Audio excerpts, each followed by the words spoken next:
Whoops.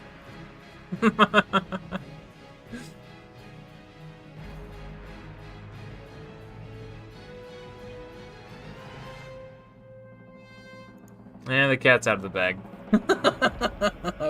What's up, guys? Oh, you know what? Can't see chat either. It didn't occur to me until after I went live that I forgot to turn on my webcam. And you guys can't see YouTube chat. That's not it. Well, yeah, it kind of is, but it's not. I gotta fix that. This is the one. Okay. Now you can see YouTube chat. Welcome to the Adventures of Adam. I'm Adam. Let's adventure. Today we are going to be doing champion training in preparation for Yakarl the Scourge. So, CVC goes live tomorrow. When it does, I have enough clan gold here, it costs 750, to buy the 5 remaining fragments of Yakarl the Scourge. Not that one. This one. That I'm missing. So the moment CVC goes live, I'm going to summon Yakarl, I'm going to build him, and I'm going to ascend him. So to make sure that I have enough food to 6-star him this CVC, is we're going to be doing the champion training event today. So winter is coming. It has not yet arrived, but it will be here tomorrow. So, yeah, champ training. That's what we got on the docket. Also, the Spirit Keep is open today. So, even though it's kind of flushing a bunch of CVC points down the toilet, I am going to upgrade this affinity bonus to level 9 to get the extra 200 energy. Some of that is going to be spent on farming the Spirit Keep, but then we can ascend our Hellborn Sprite. And then I'm actually going to pay 200 gems to open the Magic Keep, to do the Magic Keep, clear this, and then we can ascend Marked. And then tomorrow the Force Keep opens, so we can knock out this mission, and then during CVC, when the Void Keep during CVC we'll pay 200 gems to open the Void Keep so we can fully ascend Yakarl the Scourge and get him well on his way to kicking ass. So that's the plan. It's going to cost me 400 gems, but it's fine. That's my plan. If you don't like it, eat rocks. I don't care. so let's. The first thing we got to do is unlock this so we can start doing the Spirit Keep. So start off strong.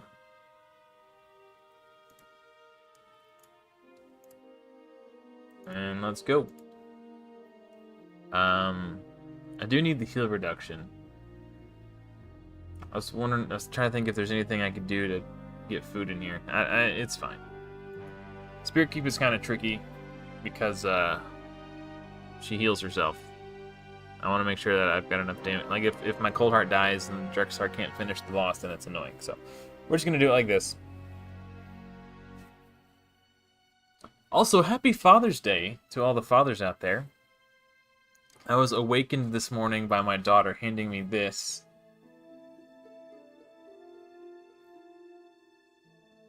And then she filled in the inside, so because you're the best dad in the world. Just a little picture of our family, so I thought that was cute.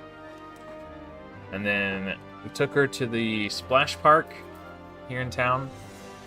She saw a friend from school, so they were playing, having a good time. So yeah. And then came home and I had a beer, which I don't drink beer that often. How many times do I got to beat this? Is it 14 or 15, 10? 10 times. Okay, so we're doing 9 auto battles, so I don't have to keep counting. I have not done Iron Twins yet today. I might not do Iron Twins today, just because I want to spend all my energy doing champ training. Okay, we're just going to let that roll. I feel like I'm too far to the side. Feels weird with my shoulder cut off. But maybe it's better that I don't block the whole screen. I don't know. Anyway, that was my day. How was your day?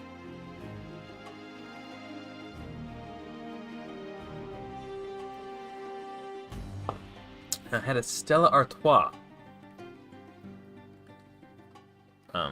Yeah, not a big drinker, but I thought, you know what? It's Father's Day. I'll have a beer. Might have another one, actually. Hey, what's up, Icky Ray? Welcome. I know I don't normally stream on Sundays, but I had to work overtime yesterday, unfortunately. So my entire Saturday was trapped in a dungeon, basically.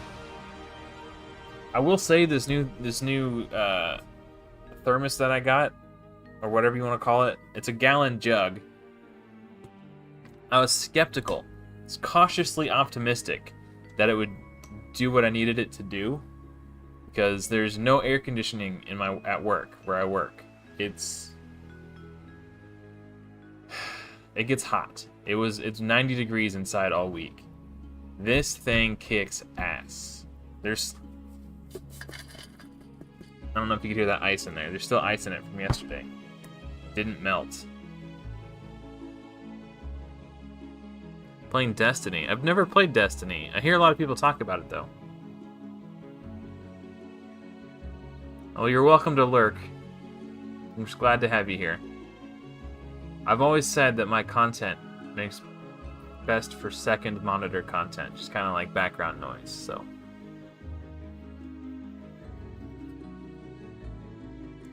I almost named my channel Second Monitor Content. I just like the sound of Adventures of Adam. I like the alliteration.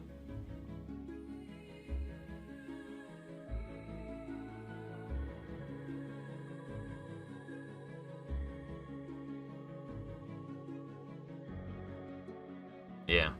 Dude, I'm so excited. Drexstar's coming tomorrow, baby. Actually, speaking of which, I did a community poll to see how you guys think I should build them. I already know how I want to build them. I just want to see what you guys think.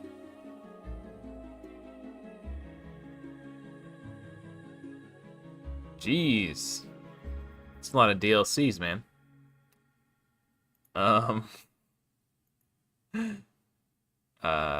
Where we go? Okay, let's look at this community poll. Okay.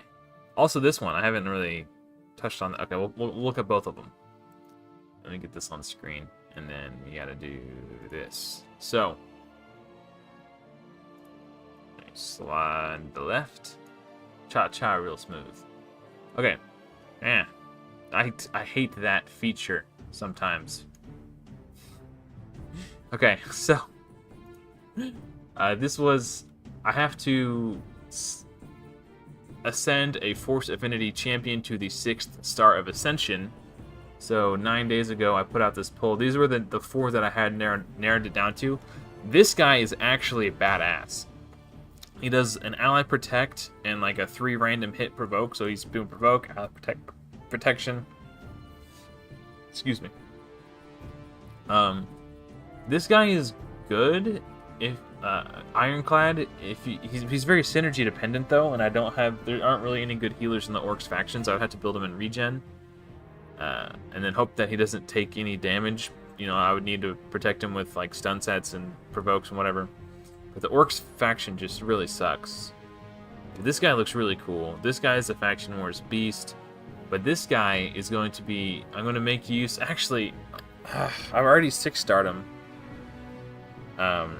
But after I did, I was like, you know what? Maybe Steadfast Marshal would have been better. Because I was thinking I would use him in Magma Dragon, because he's the best affinity for that. For both rotations that we see Magma Dragon. Because Magma Dragon goes back and forth between Force and Magic, so having a Force affinity provoker is really good.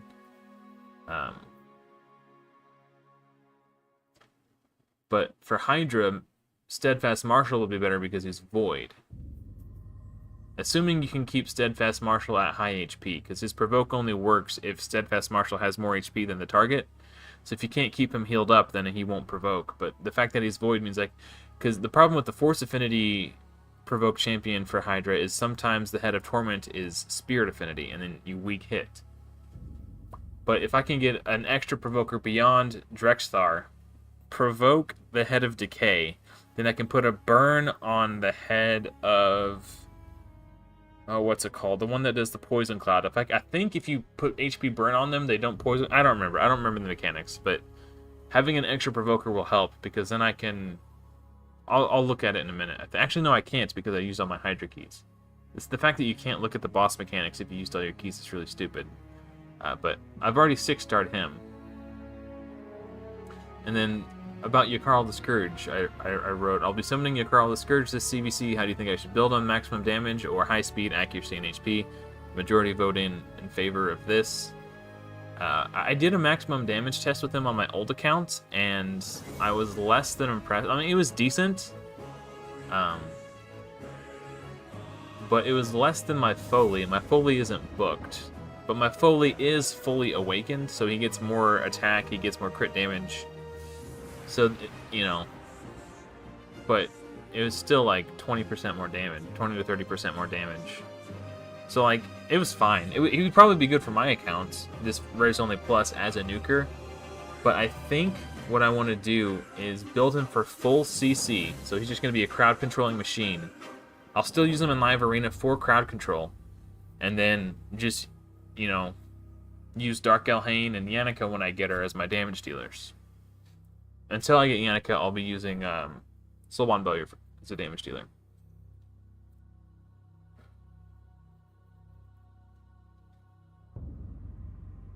But I needed to do a Force Affinity guy anyway, so I don't mind doing Sentinel. And one place where Sentinel is going to be good also is the HP Doom Tower normal secret rooms, because the only HP champs I have right now are Coffin Smasher, and that's it. So I'm going to need to do a Gnarlhorn for that secret room, and having another champion, just a warm body in there, like Sentinel, who's HP based and has a self heal passive and crowd control on his A. Like he's just going to be a really good asset. Okay. Now we're gonna do this. Hellborn Sprite ascend to level 6 star. Bam, baby. Okay. And this is why I don't mind spending the gems to open the keeps, because we're getting gems as rewards. So I am gonna open this magic keep right now, because tomorrow Force opens, and I can pay 200 gems to open Void, and we can fully ascend Yakarl tomorrow when we summon him during CBC. So that's the plan. We're gonna go. Yes. Candle Guard can strip the buffs. So yeah. I think this works. Alright, let's do 10 runs. And once we finish... Ooh, no. And once we finish this, we'll work on champ training. Because I just 6-starred Sentinel. So I'm like out of chickens. But I think... I'll have to double check. I think I have enough 3 stars for which I can convert into 4 stars to use as chickens to rank up the ones that are in my sparring pit currently. I'll have to double check.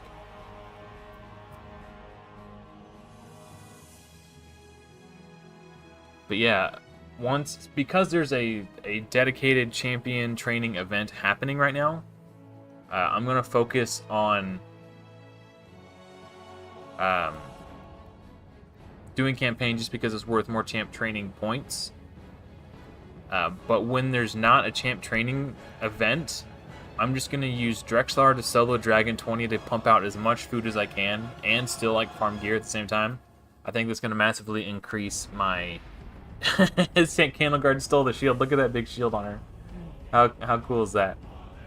She's really good for Magic Keep. What champions have you got? Oh, I need to switch back to this. Sorry, so people can see your chat. Dude, my last, not this account, but my last free-to-play account, the one that I switch to every now and then for when I do Live Arena, that account got insane epics, but like garbage legendary. Like the first 4 or 5 legendaries I got on that account were just like poop tier.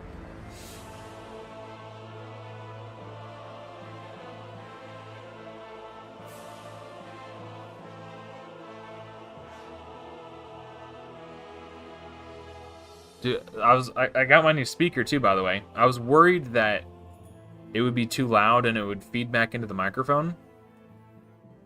But I'm looking at it right now and it doesn't look like it is. So I think I got it at like the perfect volume.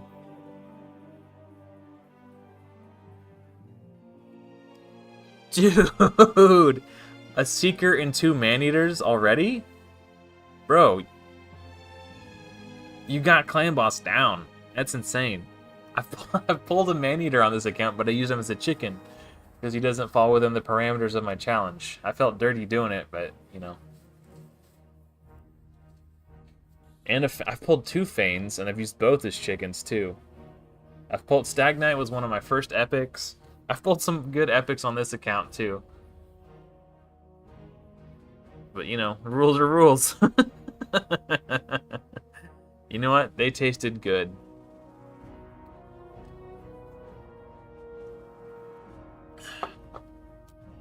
Champions aren't going to 6-star themselves. Shamel, too. That's really good. Dude, crazy. I still haven't pulled Shamel on my other account.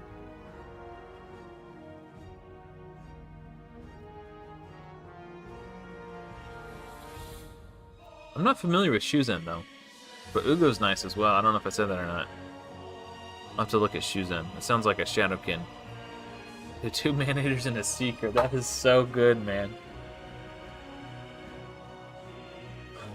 Have you got a Painkeeper yet? I think that team calls for 1 Painkeeper. If I recall correctly. I might be wrong on that.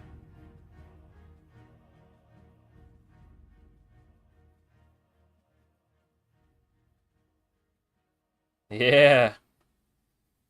Okay, so I guess it's a chance to remove the buff, and then another chance to steal it. I forget the exact... I guess I could look at it when... Oh, I can't take it off auto. Candleguard can steal the buff on her A1. So I'm at a point where, like, if there's a champion that I know for a fact I'm going to build them for Faction Wars, and then by extension Secret Rooms, I'm holding the duplicates of these rares to use as books for the primary ones that I'm building.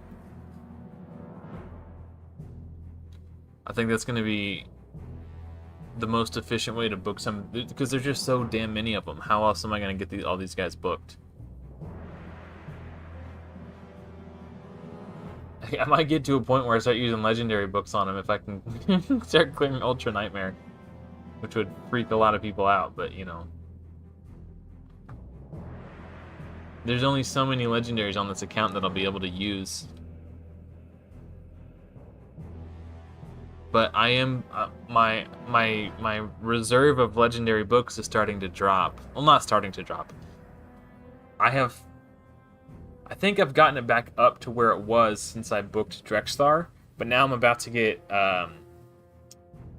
Arbiter in about 2 weeks by my math, and then in 4 weeks I'll have Seal of the Drakes, but then I'll have like 3 months off to farm more before I get Vizix. Oh, you got a Pinkeeper too? Nice. Okay. Rathalos is DPS. Excellent. How does he do without a burner on your team? Does he do alright? I know you said you were just going to lurk, but I keep asking. You're the only one talking in chat, so I'm just like to keep talking to you.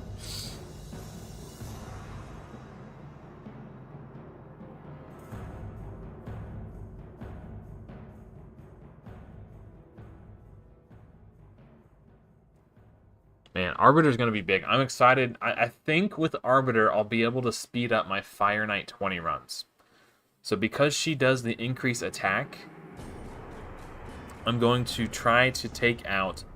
So right now it's Bellower, Haikatoon, Bellower, Drexthar, Soulbond Bowyer, Coldheart.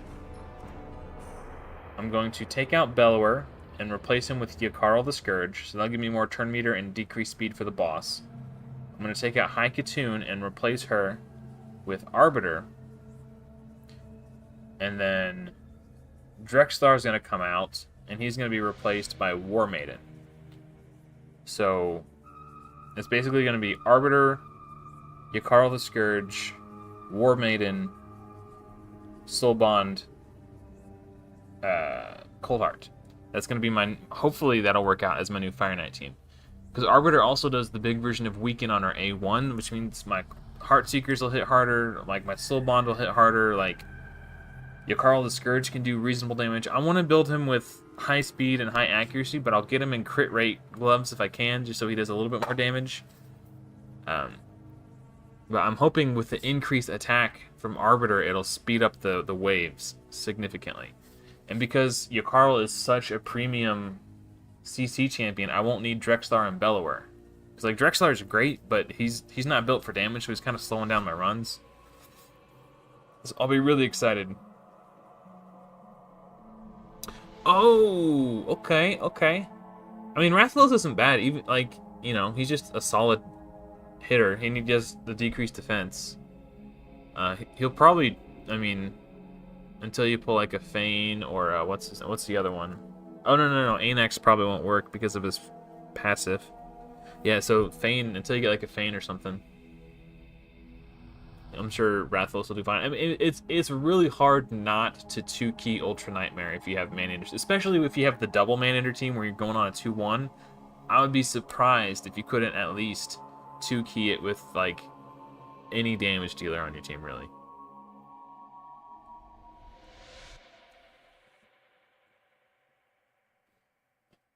But if you can, I mean, I don't know.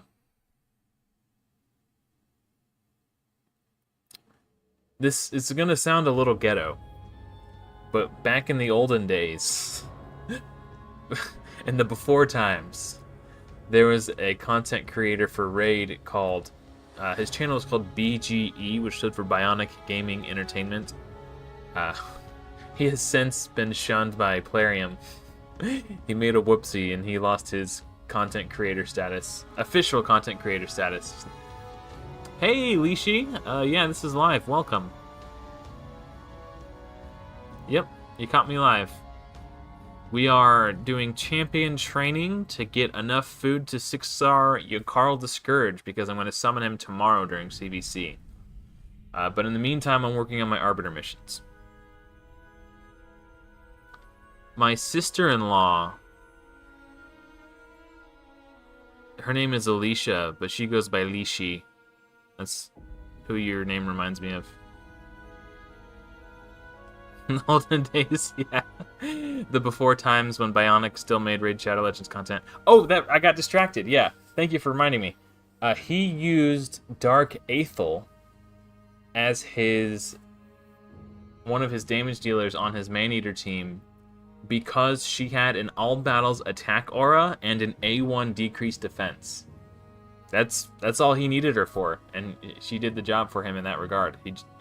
So I forget his exact team, but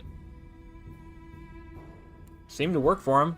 I thought that was cool. He was like the OG like free-to-play content creator for Raid.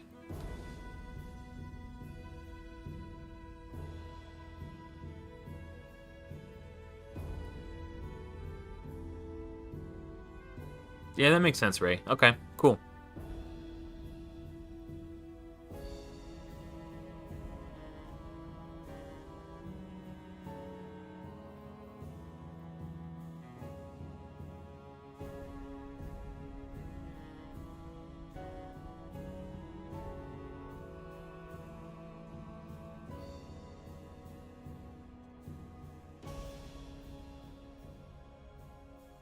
It actually got me thinking about Faction Wars 2, because on my old account,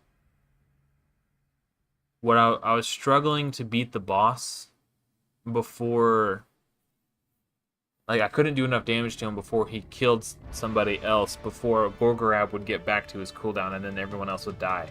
So it would kind of turn into this damage race. So I wanted to build a champion who had an A1 decreased defense, and I almost went with Dark Aethel for that specifically. But then, I think it was...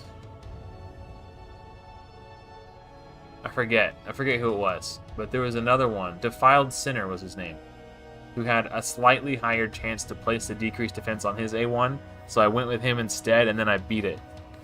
So if I didn't have Defiled Sinner, I would have used Dark Aethel to beat Faction Wars. She was my runner-up, but it was like an extra 5 or 10% chance on Defiled Sinner, so I went with him instead. So I might actually have to build Dark Aethel for Faction Wars on this account, but on that account, I wasn't using an ally protection strategy. I was just trying to race the boss down I still want to race the boss down as fast as possible, but I plan on building Seducer for his ally protection.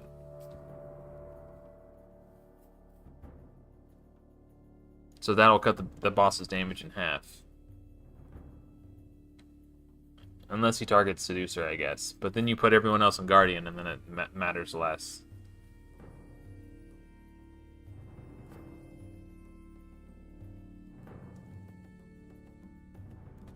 I think... I'm pretty sure my team was... What's his name? I had 2 Vogoth, and they were my crowd control for the waves. And then I had Ultimate Death Knight. I guess Defiled Sinner, and then Seeker? That was the team? I don't know, it's on YouTube. But that was in my early days of content creation. I've grown a lot since then. That was actually before I started using a camera on my channel, so you can't even see my face in that video.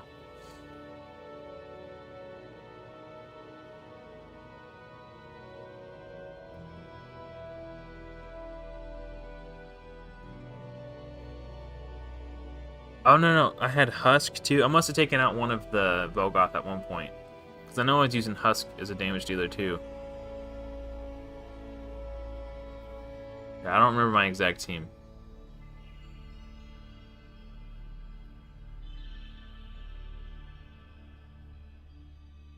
But yeah, the run where I tried run after run after run, and I kept getting really close.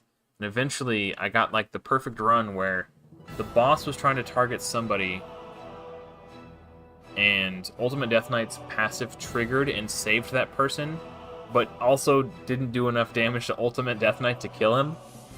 So it was, like, perfect, and then because I had decreased defense on the boss from Defiled Sinner's A1, I was just able to kill the boss before he can kill anybody else. It was just like that 1 in a million run that just had the perfect RNG.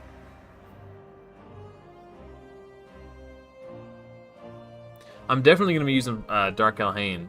She has been so good for me everywhere on this account. Naturally I'll be using her in Faction Wars. I'd be a fool not to.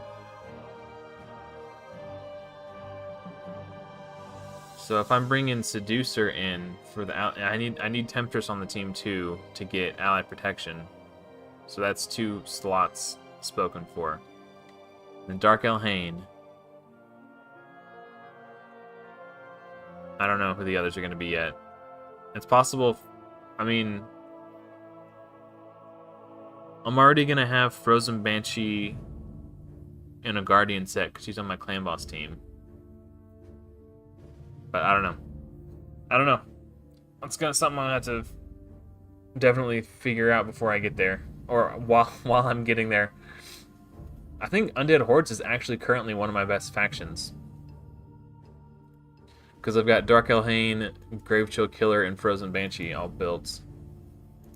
I don't think it's open today. Oh, cool. Oh yeah, I got the quest to defeat a Faction Wars boss, and I'd never done it with my Bellower before, but I was like, if I don't do it with Bellower, then I'm going to miss out on this energy today. So I manualed it, and I beat him. I beat the boss, and then we just proceeded to keep pumping up. So we got the rare book here. Where's Undead Horde? So we have 23 stars compared to 30 here, but it's kind of cheating because Bellower just solos the waves. It's like there's just food champions in here with Bellower basically, and aside from the boss, he just 3-stars everything because he just one-shots the waves. So it's kind of cheating. So I'm probably about I think I'm on stage 13 in Undead Hordes. I think. I wish it would tell you what stage you were on, not just the star count. But that's one of my better ones. Anyway. Alright. So tomorrow, Magic Keep opens. No. We just did Magic Keep. Okay, we gotta ascend. Marked? Dude, I got butterflies on my stomach right now. This clan boss team that I'm working on is so stupid. I figured out how to make it work, though, by the way. I wrote in a pinned comment what I did to fix it, but I know not everybody reads the comments. If you guys want, I could show you what I did to fix it.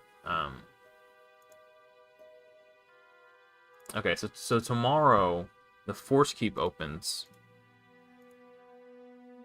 So yeah, Force Keep opens tomorrow. We're gonna do the Force Keep mission, and then we're gonna pay 200 gems to unlock the Void Keep, do the Void Keep missions, and then we'll fully awaken Yakarl the Surge, or fully ascend Yakarl the Scourge during CVC. All right, let's do some champ training. Oh, this is energy, right? Yeah, okay, I'll get that in a second. And I figured out, I have a campaign farmer. I was talking about using Dark Alhain last time. I totally forgot that I could just use Soul Bonds. I have to do an AI setup or she'll use things other than her A1, and it slows it down. But if I can just get a little bit more damage on her. So sometimes she can do it in like 7 seconds. But every now and then she has to do a second hit on the final wave. But this has been a lot faster.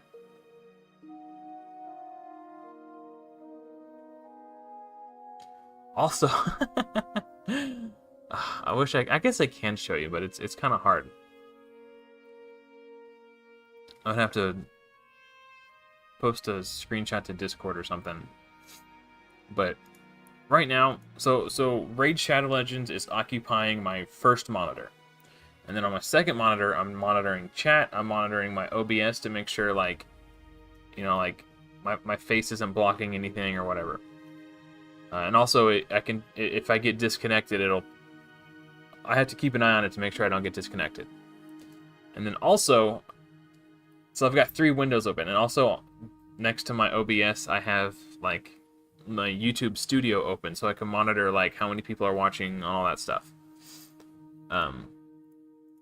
So I got 3 windows open on my second monitor. I was like, man, and then if I want to like bring up the Deadwood Jedi's calculator and or any other tab, it's like a really big pain in the butt to find monitor real estate to, like, you know, just have it open so I can drag it over and show you guys. So I bought a third monitor.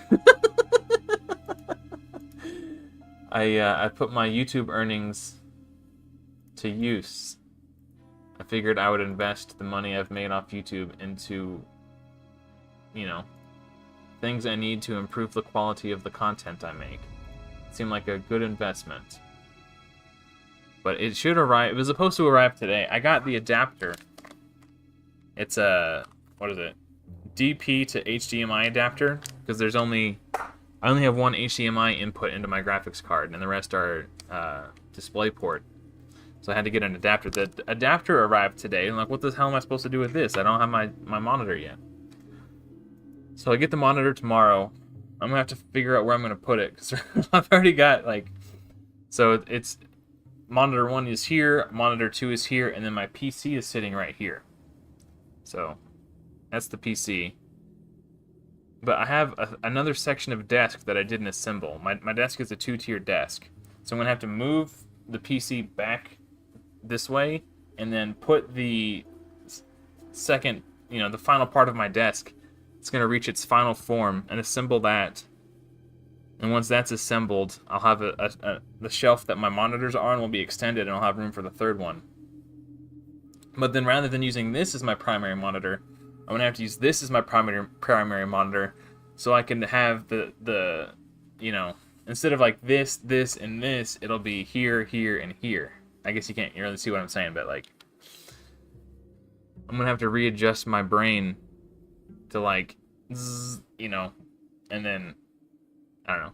My wife was making fun of me. She's like, calling me a dork because I'm going to have 3 monitors. But whatever, I don't care. I worked hard for that money. Let's see. Okay, real quick, I'm going to do a quick count. So it takes... I've got these guys cooking. So when they hit level 40... I'll need 20 more 4-star chickens to rank these up into 5 stars to have the 5-star chickens for you, Carl. So I need 24 stars. That's a 5-star. Okay. These are the sparring pit nerds. Okay, so we got 1, 2, 3, 4, 5, 6, 7, 8, 9, 10, 11, 12, 13, 14, 15, 16, 17, 18, 19. Okay. Nice. So I just need to finish this batch of... Oh, I had the mission to beat a campaign boss. Okay. That's why they're at that level. Okay, okay. Cool. So let's put those ones in since they're already partially leveled. And then I'll need one more after these 3, and then I'll have enough to rank up Yakarl the Scourge. That's cool. I've got enough Void Brews that I should be able to just level them 1 to 50 real quick, and then rank them up, and then I'll throw them into Minotaur with Drexthar. Get his masteries. So I think normally I do my weekly update videos on Mondays. Or I guess Tuesdays, depending on what side of the earth you live on. But it's going to be a little later than usual because I think what I want to do is the same thing I did when I summoned Drexthar, is delay the video, like record most of the video that I want to record, and then edit that footage, and then as soon as CVC goes live, I want to summon and build Drexthar, and then, you know, or not Drexthar, Yakarl, and then, you know, figure out what teams I'm going to use him in, showcase him where I'm going to use him, etc., etc., and then try to get that footage edited as quickly as possible, and then get the video uploaded. So it's going to be a few hours later than it normally would. Unfortunately, but I think it'll make for a better update. Rather than making you guys wait another week to see how Yakarl pans out, you can see it like as soon as I get him, basically.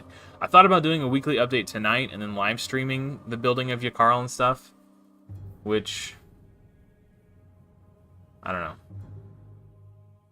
It's kind of tricky because I have to wake up my daughter to get her ready for summer school at basically 2.5 hours after CBC starts. Hey, what's up? Hi, Sad. Welcome.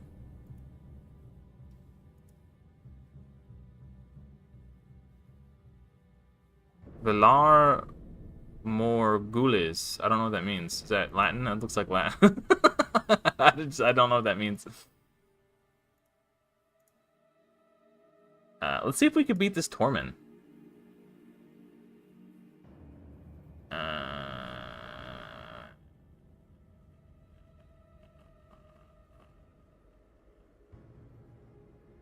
Yeah, okay, fine.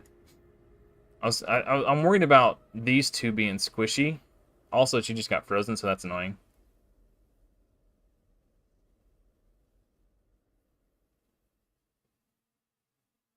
Okay, now he's gonna pop back up.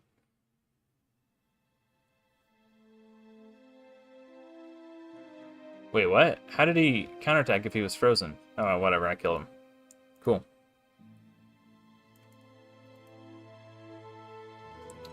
Oh, tag arena resets. I'm still in the yellow. I want to pop out a few easy ones if I can.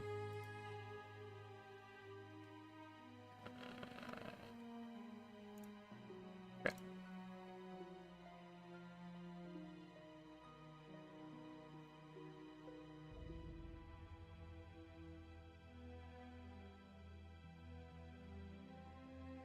I'm gonna have to Google that. I don't know what that means. Oh.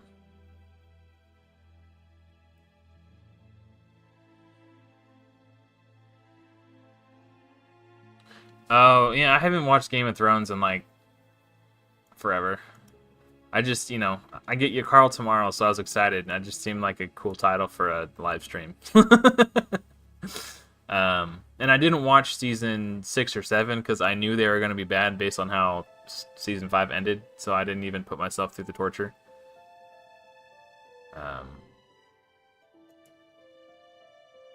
Yeah, so I don't know. If that was a season 6 or season 7 thing, I missed it. Just don't even get me started. I've probably got myself started by making the reference, but just the way that season 5 came to an end, it was like it felt so rushed, and it didn't. The flow felt bad, and like Jon Snow. Spoilers. Jon Snow and Khaleesi met, and then like 2 days later, they're like hopelessly devoted to each other. Like, you just met. What? And like the pace at which that plot point was being pushed and resolving was just like so fast, and it didn't make any sense, and it was just I just quit watching it after that. I was like, I can't do this. And then so I just wasn't even planning on watching season 6 or 7, and then all I heard was bad things about him. So well, I guess I dodged a bullet there.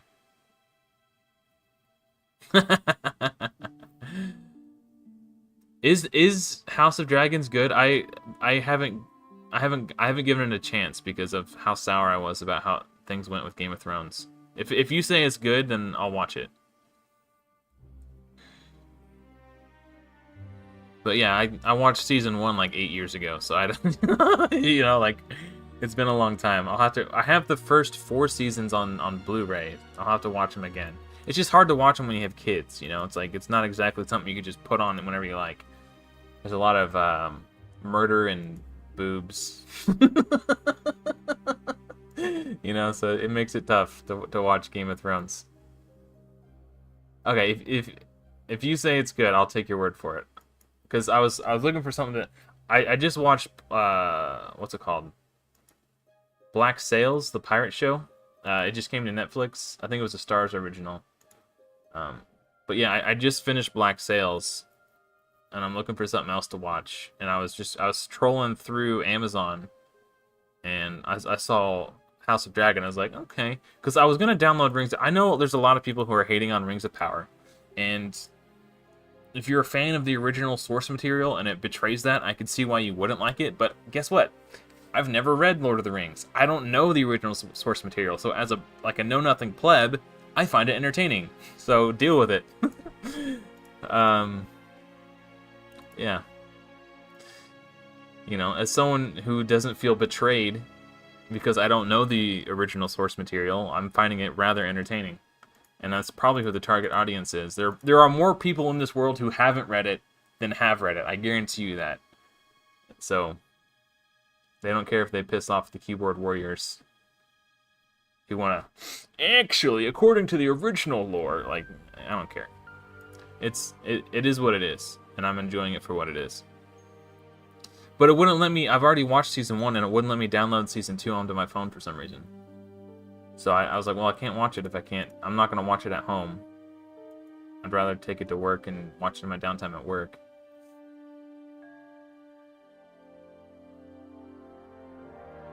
Okay. I'll definitely watch it then, because I am actively seeking something else to watch. So if you say it's good, I'll watch it.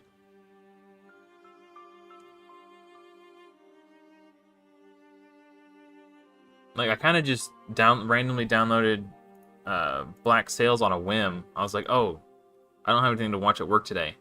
And I was telling my wife I wanted to download the Fallout series because I've been hearing really good things about it. And she was like, oh, I wanted to watch that with you. And I was like, okay, I'll find something else, whatever. Like, because it was almost time for me to leave, and I was like, I just gotta find something. So I just downloaded the first season of Black Sails really quick, and I was like, oh, I probably shouldn't be watching this at work, but it's really good. I just had to make sure I was holding my phone in a way that, like, nobody could, like, walk behind me and see over my shoulder. Don't mind me, I'm just gonna back up into this corner and watch the sexy pirate show.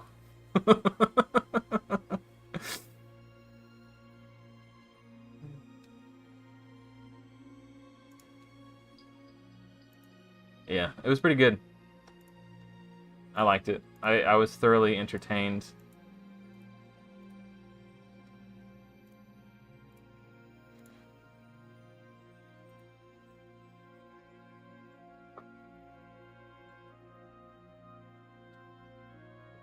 I've heard other people say, like, House of Dragons was really good, but I say other people. There's a radio program, a radio station here in Kansas City called 96.5 The Buzz. And on this program, on this station, there's a program called The Church of Laszlo. And their producer his name is Spencer, but they call him Snowcone. He's a huge Game of Thrones fan, and he's always talking about how good House of Dragons is. But it's hard for me to take his opinion seriously because he's such a simp for Game of Thrones. Like, you know, I didn't know if if his opinion had been compromised by his simp status. Okay. So now we need to rank up food champions to sacrifice into those. One, two. Okay, so yeah, we have enough. Wait, what does she do? I almost used her as food, but I realized I didn't know what her kit did, and then I forgot to read it. Places available up on an ally for 1 turn. On an ally for 1 turn, and increase attack for 2 turns. Shield buff on this champion. Strange, but okay. I mean, I won't ever use her for Faction Wars because I won't need her. Oh, this is on a 2-turn cooldown. On an ally. Oh, if it was AoE, like, okay. No, she's food. Okay. Yeah, if that was all allies, there might be some secret room utility there, but no, she's food. Nom. Actually, we're gonna do 6. Yeah, okay. The Buzz 2Zs. Actually, it's not 9. Okay, I'm old. They used to be called 96.5 The Buzz, but now they're Alt 96.5. They play alternative music.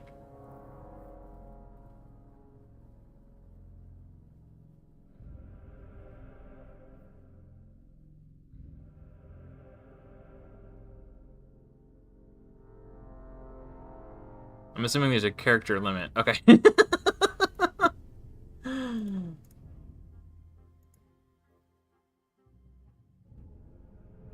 Okay, so yeah, again, I've never read the book. I've read... How many books have I read? 4 books in my life? I read a book called The Stake, which was like a vampire book. Not a sexy vampire book. Like, it's not like a Twilight. It was back when it was written in the 90s when vampires were still scary. I saw it at Goodwill and it caught my eye. I was like, all right, I'll try it out. So I read The Stake. That was really good. I read a book called Pest Control, which was actually really funny. My dad recommended it to me. It's a book about a dude who's an exterminator who gets mistaken for a hitman, and he keeps getting contracted to do these hits that coincidentally other hitmen get contracted to do. So when the other hitman carries out the hit on the person he was contracted to do, he's getting credit for these kills and building up this reputation in this like assassin like mafia world, and he doesn't even know about it. So it's a really funny book. Yeah, it was really good. It's called Pest Control. If you enjoy reading funny books, you would like this. And then I read Time Spiral from the Magic the Gathering world, the Time Spiral novel. And then I read my wife's book. My wife is an author. She wrote a book. It's called Return to Kyril. It's the first in a series. She's currently writing the 2nd book right now. I'm not just saying this because my wife wrote it. That was literally the best book I've ever read in my life. I was shocked. I was like, that I knew she was a good writer because she used to work for the paper here in town. Before she had Quinn, she quit her job when she got pregnant because she didn't want to deal with the stress at work. So I knew she was a good writer because I've read her writing before. But like writing a newspaper article and writing like a creative narrative and building a world full of like rich lore, and it was like, I was blown away. And I recommended it to my coworker Stephanie, who is a big reader as well, and she loved it too. So, she's so good. Like, sorry, but yeah, sounds like a wacky manga plot. Yeah. Pest Control was weird, but in a good way. in a good way. It was really funny. I was not... And then I tried to read a World of Warcraft book. It's called Storm Rage, and it was like the story of Malfurion Storm Rage. But I just couldn't... I got like halfway through it, and I just gave up. I'm just not... I don't like to read. So if whatever it is I'm reading doesn't just blow me away, there's a really good chance that I'm not going to finish reading it. And because of that, like initially I chose to read, like my wife, the book came out like 6 to 8 months ago. It's been out for a really long time, and I've been meaning to read it because I want to be supportive, but it's just been taking me forever to get around to it because I don't enjoy reading. I have dyslexia, I have attention deficit disorder, like it makes it very difficult to read. But it's a 600-page book, so I thought it would take me like 3 months to get through it, reading a chapter here and there. I could not put it down. I finished it in 3 days, and that's while reading it at work. Like, you know, distracted, busy, like, just literally could not stop. I binge read the whole thing in 3 days. Like, it was so good. And then she's given me writing samples from the second book she's working on to like get feedback, and I was just like, babe, it's a freaking shame that more people haven't read this book. I thought about like, because you can like read like the part of the first chapter on Amazon before, you know, just like preview and sample it. I thought about doing like a video for my channel where I read that like free sample section like an audiobook, just to like, you know, because I know if people gave it a chance, I would love it. Well, okay. It's got some pretty graphic, violent scenes, and it's a very...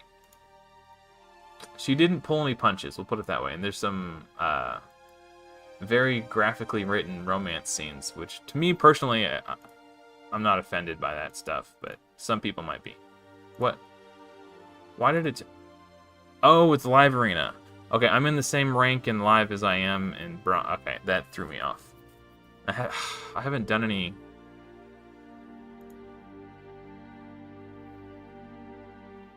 I might do some of this at the end of the stream. I wasn't in the mood because I was sleepy, but I took a nap, and now I'm kind of in the mood. Forgot what I was doing. Champ training, right? I need to do another batch of 3 stars, so we have enough chickens to... Okay. I'm all over the place.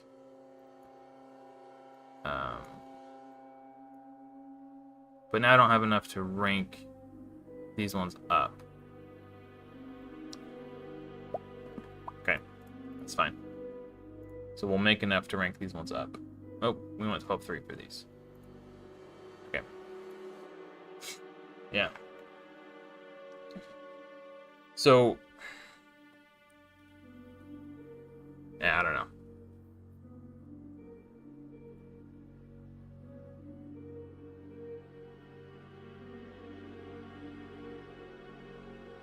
Yeah. The moral of that story is my wife's book is really good, and I haven't read Game of Thrones or Lord of the Rings. I tried listening to the original Lord of the Rings like as an audiobook.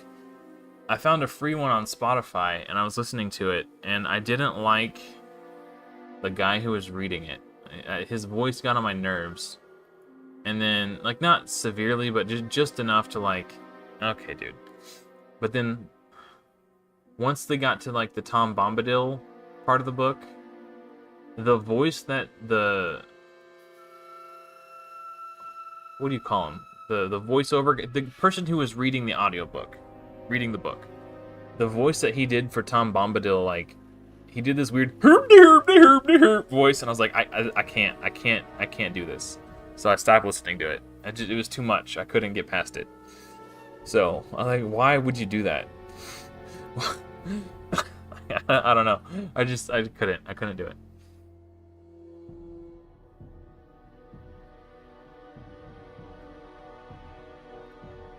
Also, and this is going to be a hot take, because I know, you know, especially in the realm of where people would, you know, I'm playing a fantasy RPG. There's probably a lot of people who are invested in Lord of the Rings to some extent or another. So this might be a hot take.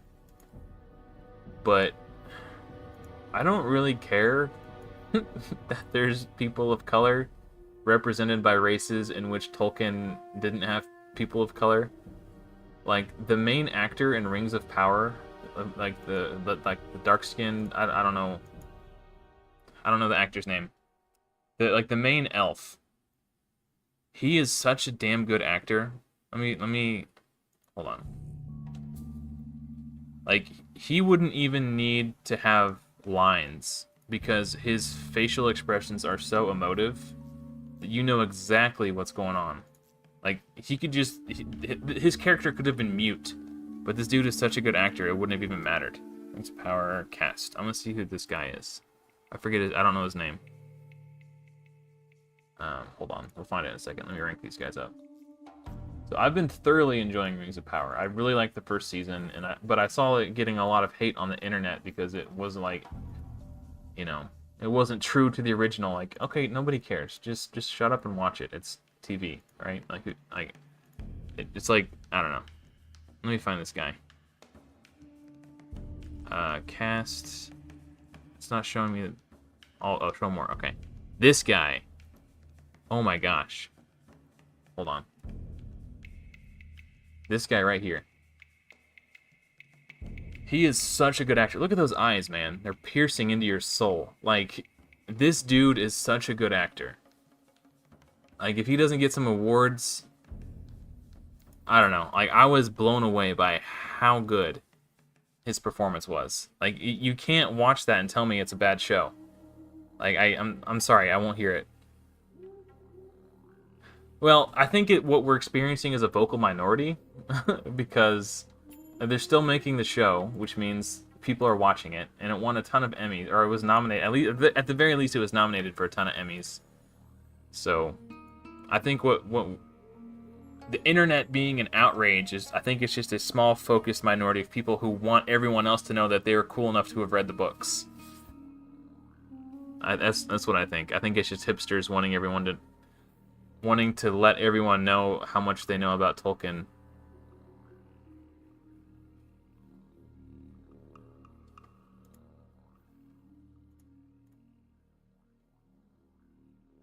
What's up, Cash?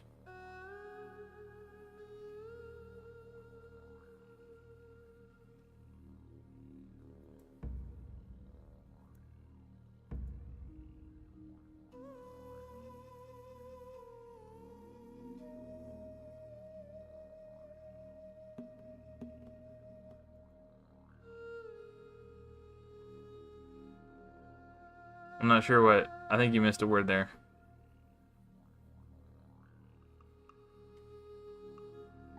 Either that or YouTube caught one of those messages.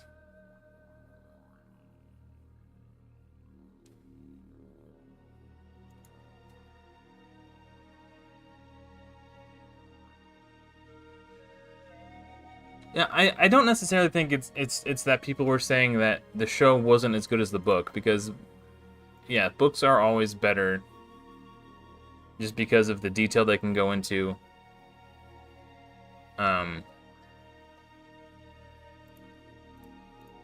You know, but I think it's that they're changing things and they're not staying true to the original source material, and people are throwing fits because there's black dwarves and black elves and that's not how Tolkien wrote it. But, you know, and I get that, but like at the same time, who cares? You know, like if an actor, like this goes back to what I was saying earlier, the actor who plays that black elf, he is such a good goddamn actor. You can't tell me that you could have found a white dude who would have played that part better. You just literally can't tell me. I wouldn't believe you. If you say that, then you're lying. Like, he did such a good goddamn job. I was blown away by how good he was. So why would you give the part to anyone else? Just because of the color of their skin. Like, who cares? Like, let the person who plays the role the best play the role. I don't know. Just enjoy it for what it is. It's a good show. And if you've already read the books, then why would you want to watch a show that goes exactly the same as the books? Just read the book again if you want the book again, right? I don't know. It's like, okay. And it's crazy because, like, okay. I've got so many thoughts and emotions that they're all coming at me at once. When there is a song in which another artist does a cover of, people will praise the artist if they can pay tribute to the original but do the song in their own style. To me, that's what makes a good cover. So a lot of people want to shit on the Rob Zombie Blitzkrieg Bop cover, but in my opinion, that's one of the best covers because it's Blitzkrieg Bop in the style of Rob Zombie. If you wanted to hear Ramones play Blitzkrieg Bop, just listen to Ramones play Blitzkrieg Bop. Like, what's another example? There was, I don't know the name of the band that did it, but there was the original car. Here in my car, I feel safest of all. I could lock all my doors. It's the only way to live in cars. Somebody did a cover of that song and made it sound exactly like the original. What's the point? Like, you can barely tell it was even a cover. It's like, is this the original? It sounds a lot like the original. Like, if you're gonna make it sound exactly like the original, why bother? If I wanted to hear the original, I could just go listen to the original. When you're doing a cover of a song, you need to make it your own. Pay your respects, but do it in your own style, the way Rob Zombie did with Blitzkrieg Bop. That's my opinion. And I have the same opinion when it comes to movies and stuff like that. Like, people threw a fit when Michael Bay made the Ninja Turtles not like the Jim Henson Ninja Turtles. It's like, if I want to watch the Jim Henson Ninja Turtles, I'll just go back and watch the old movies. Like, I want to see somebody else's interpretation of the Ninja Turtles. That's the whole point of rebooting a series, is the artist makes it their own. You know? Like, and I liked the remakes. I know that's an unpopular opinion, and that comes from someone who is a diehard Ninja Turtles fan. I grew up on the Ninja Turtles. They are my favorite. It's like Ninja Turtles, Samurai Jack, and Batman. Like, those three, the trifecta. And I thoroughly enjoyed the new Ninja Turtle movies. The Michael Bay ones. Even if nobody else did.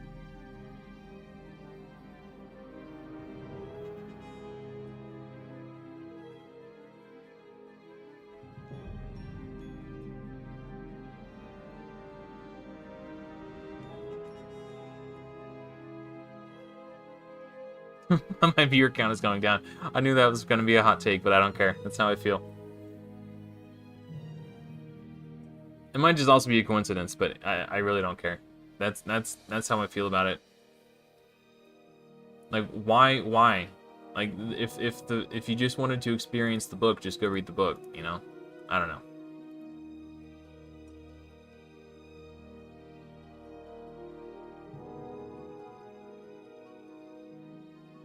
Okay, that's interesting, Matt. I didn't know that. Yeah, same here. Same here. Because, like, okay, I watch Asmongold. I think he's funny. I think he's based as hell. I don't always agree with the way he words the points he's making. Like, I prefer a more diplomatic approach. But at the heart, he I don't want to say he's always right, because he's been wrong. But I agree with him like 95% of the time. But I think he's very entertaining because he just says whatever the hell he wants. But I think a lot of people have a hard time accepting that he's right because he words his things in a way that are really, like, harsh. And they can't get past the harshness of the truth that he's putting down. But I know he hates it. He hates Rings of Power because he's a big Lord of the Rings fan, and he's very outspoken about his opinion. And that's why the only reason I'm even talking about it is because this is like the one of the few areas where I disagree with him. Again, I think he's just, I don't know.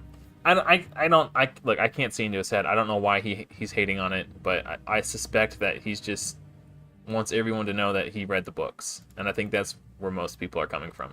It's like kind of like a hipster. I don't know. Who am I to say? Right? I don't know these people. I've never met them. I don't know what their motives are. Maybe they genuinely dislike it.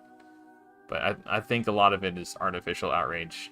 Because if you actually just watch it and try to enjoy it for what it is a damn good show with damn good actors doing damn good work. Like, hey, what's up, Vanner? Yeah, like, I know I keep saying it, but I keep saying it because I firmly believe it. The actor who they got to play that elf, I forgot his name already. I just looked him up. He was so good. Like, I don't know. Okay. Do I have enough 3 stars to rank these guys up? 1, 2, 3, 1, 2, 3, 1, 2. Okay, I'm 1 shy. Alright, let's make another batch of 2 stars. Actually, how are we doing on this? I would like to pick up this book, if I can. I'm not going to kill myself over it, because I still got like a ton of books. 34. So this is about where I was when I got Drexthar. So I've kind of replenished the ones that I used on Drex. So Yakarl, so I'm gonna get Yakarl tomorrow, and then Sill of the Drakes in a month. Like, we just got Lordly Legionary today, so my books are gonna take a dent. But then I'm like, I go three more months before I get Vizix to kind of replenish them a little bit. So like, I'm not like hurting for it, and I'm still getting them from Clan Boss not every day. Every day I hit Clan Boss, and sometimes I get a book. And fingers crossed, we'll get up to Ultra Nightmare soon. And I fixed my speed tune. If you guys watched last week's update video, I was having some troubles figuring it out. I figured it out. Spent about 3 hours tinkering with the calculator, and I got to the bottom of it.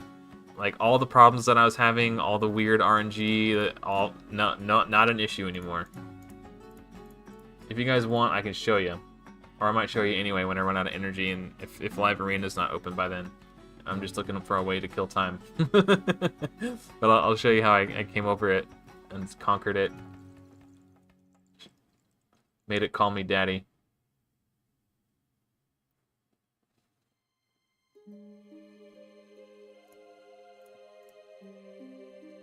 Ah, oh, dang, it doesn't matter. It's a tiny bit of silver. It's not the big end of the world, but I did do the wrong stage. I knew it was going to be kind of a short stream tonight, because all I was doing mostly was champ training, so it burns through the energy really fast. Oh, I need to check arena.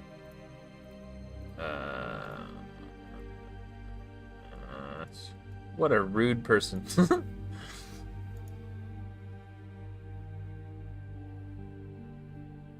Yeah, here's the thing about making content for Raid. Any game, really. It's hard to make new videos all the time. Especially when your niche is creating speed tunes for Clan Boss.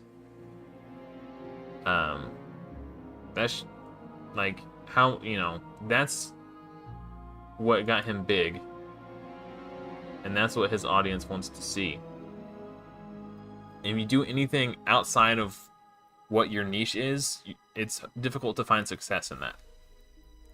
Like, when I got burnt out on Raid, the last time I got burnt out on Raid, I changed the name of my channel to The Adventures of Adam from Learn to Raid, because I wanted to cover other games instead. And turns out nobody was really interested in watching that content, so it was really depressing to put all this work and all this energy into live streams and videos for these other games that nobody was watching. I was doing it anyway because I still enjoyed doing it, but it's really depressing. And I decided I wanted to play Raid again, not because of YouTube, but I wanted to get back into the game. I was like, this is a good opportunity for me to do this Rares Only Plus thing that I've been wanting to do for so long. The timing was just perfect, so I was like, all right, let's start doing this. And I don't know. It's difficult to make.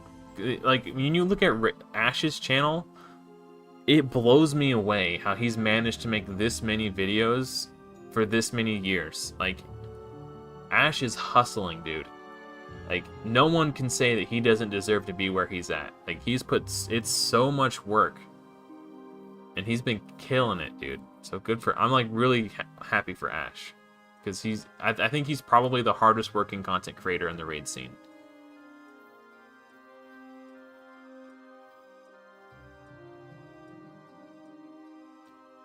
Yeah, I mean... That is partially true, but there's always new players coming in, and those new players will always need help getting to the higher levels. But yeah, I mean, there's so many champions, like whether it's unkillable or whatever, that just once you get them clan bot. Like on my old account, I pulled my first Void Epic on that account was Demetha, and 2 weeks before that I pulled Seeker. So before I even got my Dark Elhain on that account, so I was like, I think I got it was like somewhere in here. I got Demetha, and then somewhere in here I got Seeker. And I was already leveling up Seeker anyway, because I was going to use him in Arena. And then I pulled Demetha, and I was like, oh, I can do a 2-key Ultra Nightmare now. And I can 1-key Nightmare and 1-key Brutal. So, like, that account just went Super Saiyan, like, really, really early on. And a lot of people say that Wixwell trivializes Clan Boss, and to an extent he does. But... to be fair, once you get to that 70 million damage, every point of damage after that, like 70.29 and above, every point thereafter is completely irrelevant. It doesn't matter if you're doing 70.29 million damage or 14 billion, your rewards are the same. So I do get that logic of like Wixwell trivializes Clan Boss, but he's not like... it's irrelevant after this point. Like you don't get more rewards for doing more damage, you know. So it is it you know, like this is my...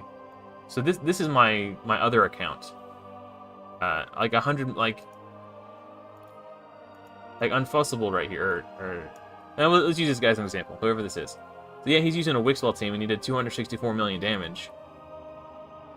But that's about 190 million more than matters, right? So like it's just a flex at this point. We got another Wixwell team right here, ISADS. You know, but I don't know. At a certain point, it just...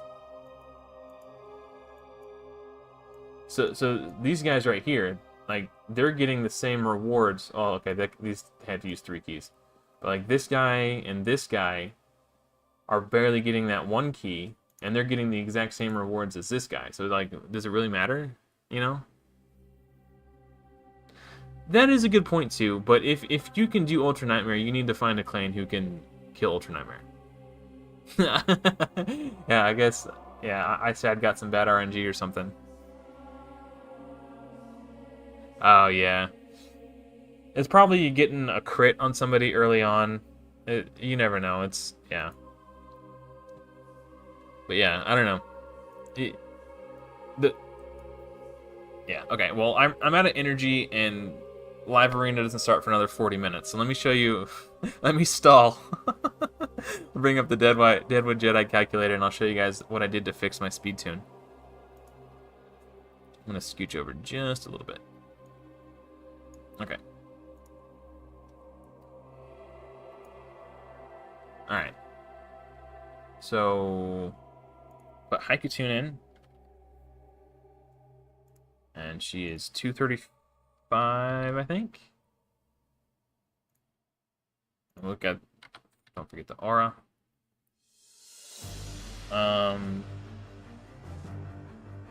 Hellborn Sprite, that's the one.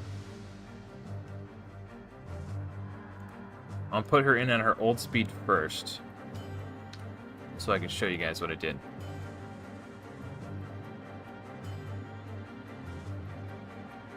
That's an interesting point too, Matt. Oh, I can't. Here, I'll leave chat on the screen until I'm done, so you guys can see what everyone's saying. And then I'll bring up the calculator again. Or I guess something else I could do. Yeah. Nah, I don't want to mess with it. Okay. So who goes in next? I guess it doesn't matter at this point. Frozen Banshee, I guess. She was 5 245. And then, oh, marked. That's the one. Okay, marked. 249. And then Coffin Smasher. I think he was 203.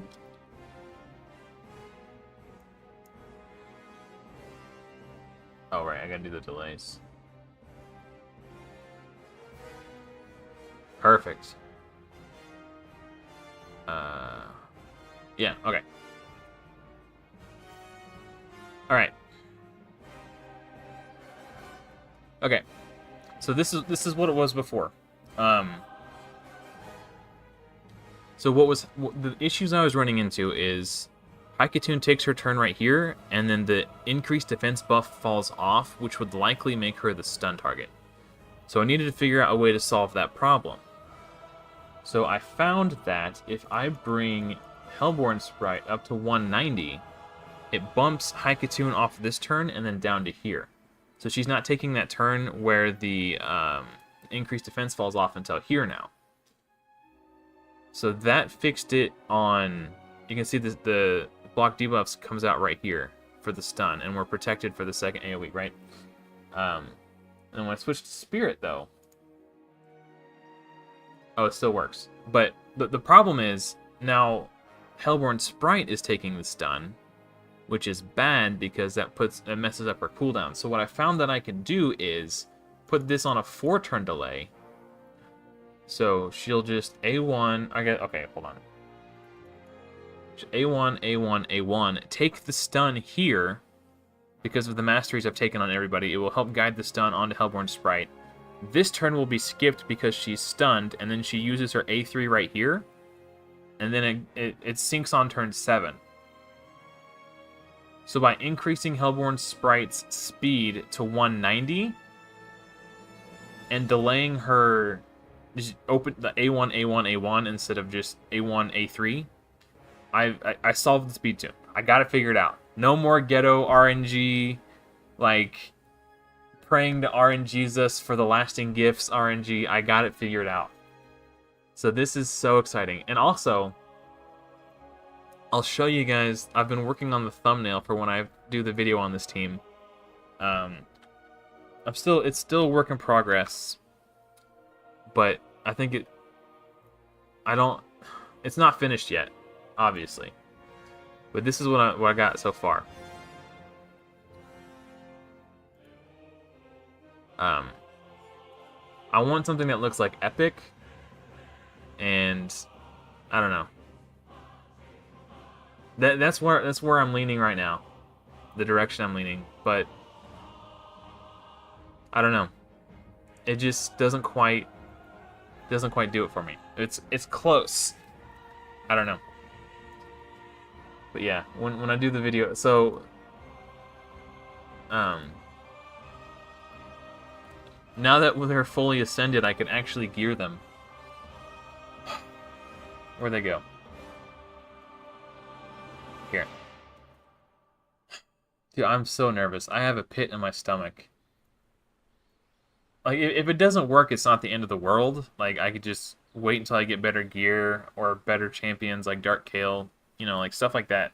Like that, I think that's literally, if it doesn't work now, I think that's literally all it will take is, do I have Dark Kale or not? And Grush for extra heals and more damage, like. But if it doesn't, like, if this works, it will be so huge, So I feel like there's a lot of pressure on me to like get it to work.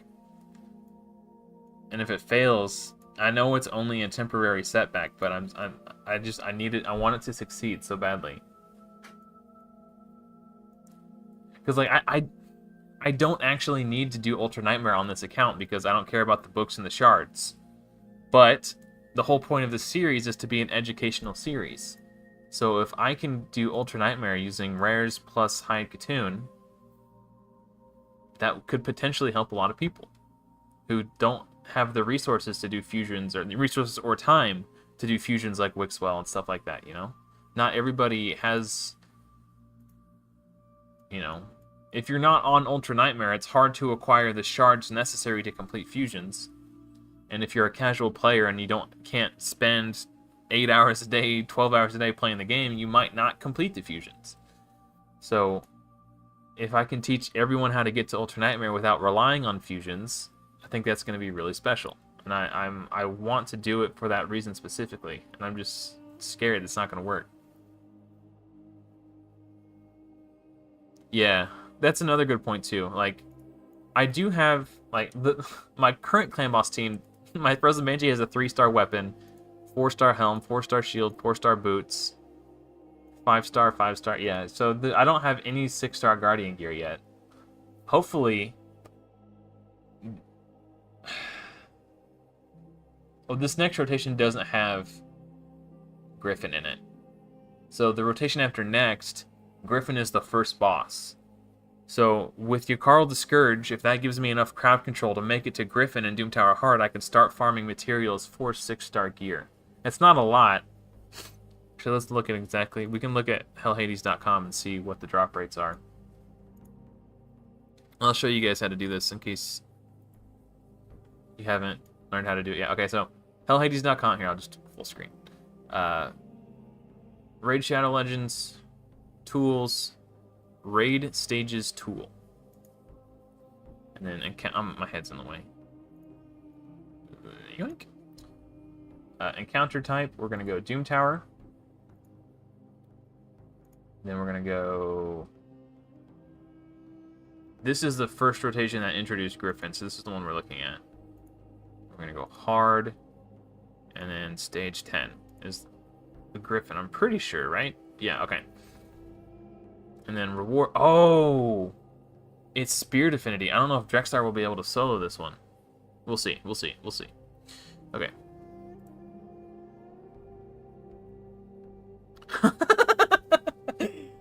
You got a chance at 1 legendary Griffin feather thingy. The first time you beat it, you get 10, which is cool, but then you get 1 to 3, and then a 50-50. You either get 1 to 3 epic, or you get 1 legendary. So what's the next stage? I don't know. It's probably 50, right?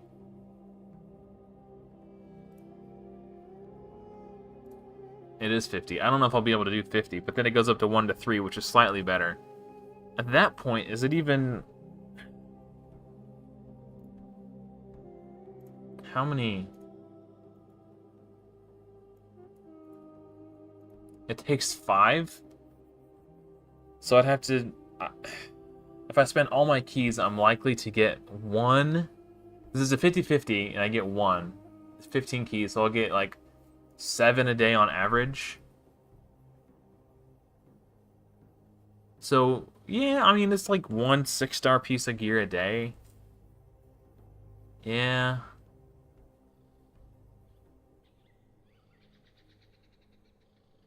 Maybe Vanner. I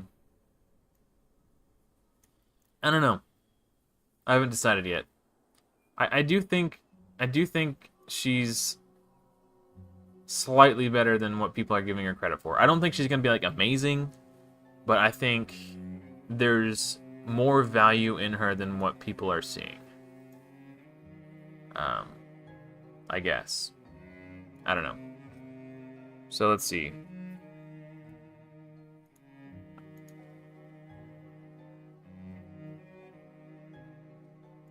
Oh, 27 minutes. Okay.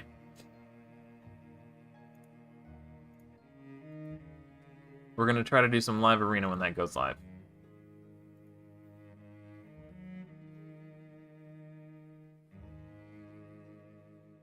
But okay.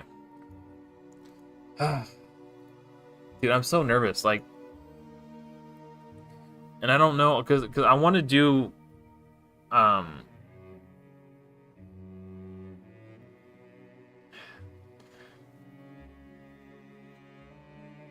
don't know. I don't know if I should try doing it during a live stream, or if I should just do it on my own time and see if it works, and then if it works, make a video on it, or maybe some combination of both. I honestly don't know. The clan boss team, I mean.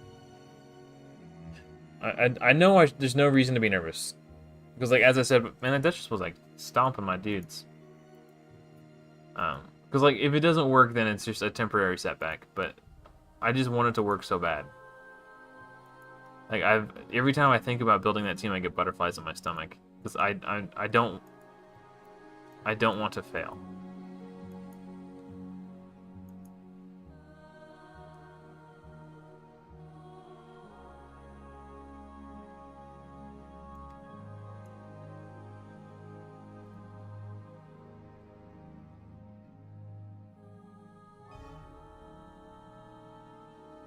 Alright, cool. I said, thank you.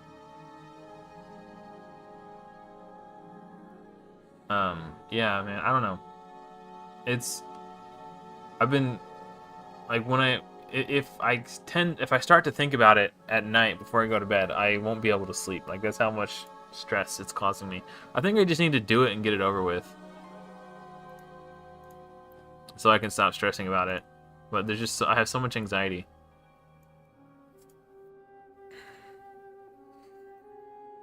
And also, I don't know, like, when I first figured out what gear everybody was going to wear, I did it with the assumption that Hellborn Sprite was going to be at 182 speed.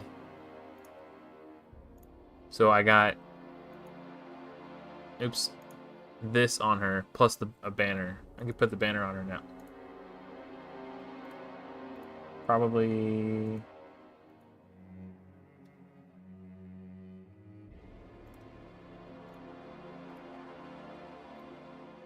No, just...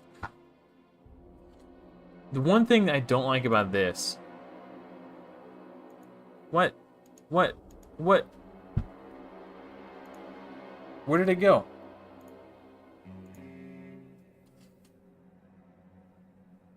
Because I can't even equip it without ruining my current clan boss team. That's why I'm, like, nervous about it. Because if it doesn't work, then I gotta put the gear back.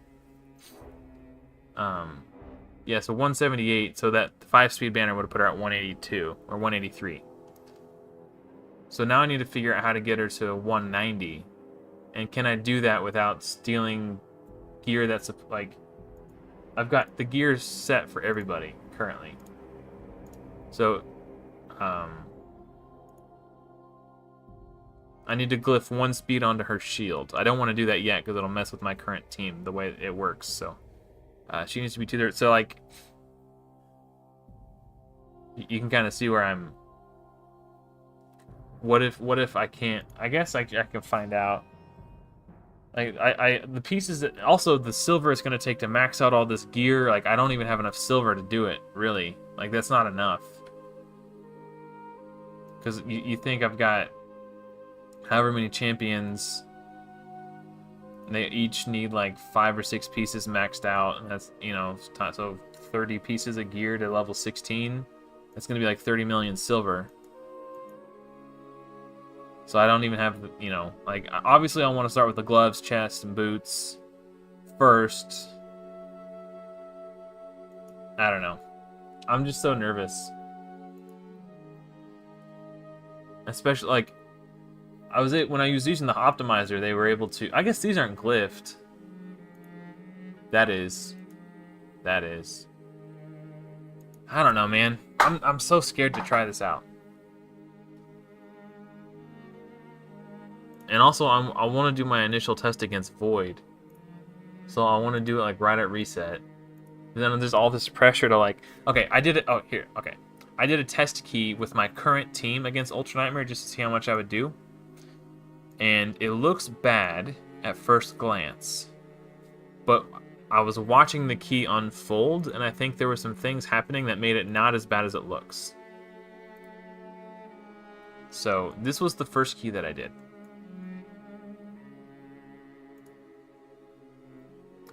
$9.66 million. Now, that's about half of what I would need to 4-key Ultra Nightmare. I would need 17.5 million, but, like, to be comfortable with it, like, 18 to 20 million a key would be, you know, for a consistent 4-key. And then if it goes force after 50%, I'm probably not going to be able to 4-key it that day.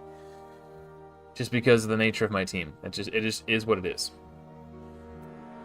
But Frozen Banshee was only able to take She's only able to get 2 poisons from her A1 for each time she did the poison sensitivity.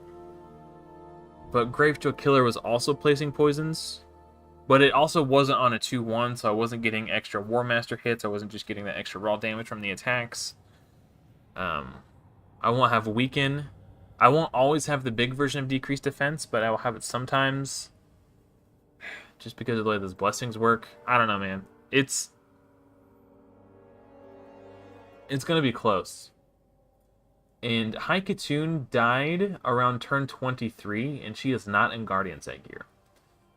But she did have heals from Reliquary Tender.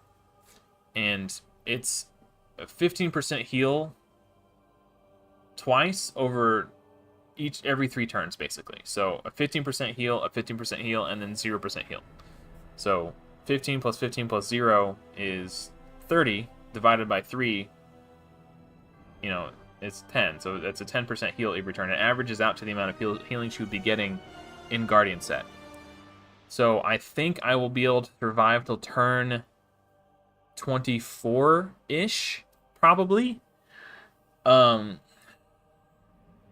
Based on that math. Because if Haikatoon's dying at turn 24, that's a, you know. But I will have 60% increased defense. So I was able, okay, while gearing everyone, I was able to get them to about 2,200. Let's look at Hellborn Sprite, because she's going to have the lowest defense. And these aren't maxed out yet, but her defense is about, she'll gain more from having a shield, and, you know. But I think in the optimizer, it showed her having like 2,200 defense, but she's going to have like hella HP. So and it's actually kind of bad because she's my stun target. She needs to have more defense, less HP. But she is going to be getting attacked more than everybody, so like, because she's a stun target, so she needs to get more healing each round. So but let's look at Haikatoon's build.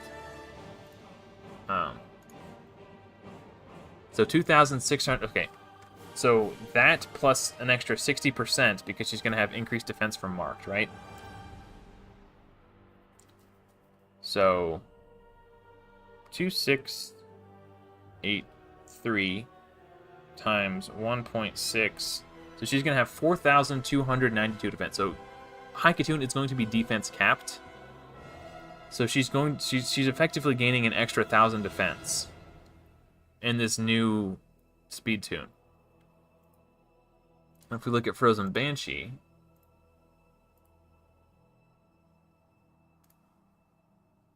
so again, 2,700 defense, 2,760 times 1.6 equals. So she's going to be 4,400 defense. Her HP is going to be, actually, it's going to have more HP because these aren't maxed out yet. They're flat HP, but like, I just needed to get her to the right speed. And if you look at her defense, she's going to be defense capped. She's going to gain a little bit more HP. And more HP from the helm, too. So, yeah. So, they're going to be taking less damage because they're going to have more defense on average.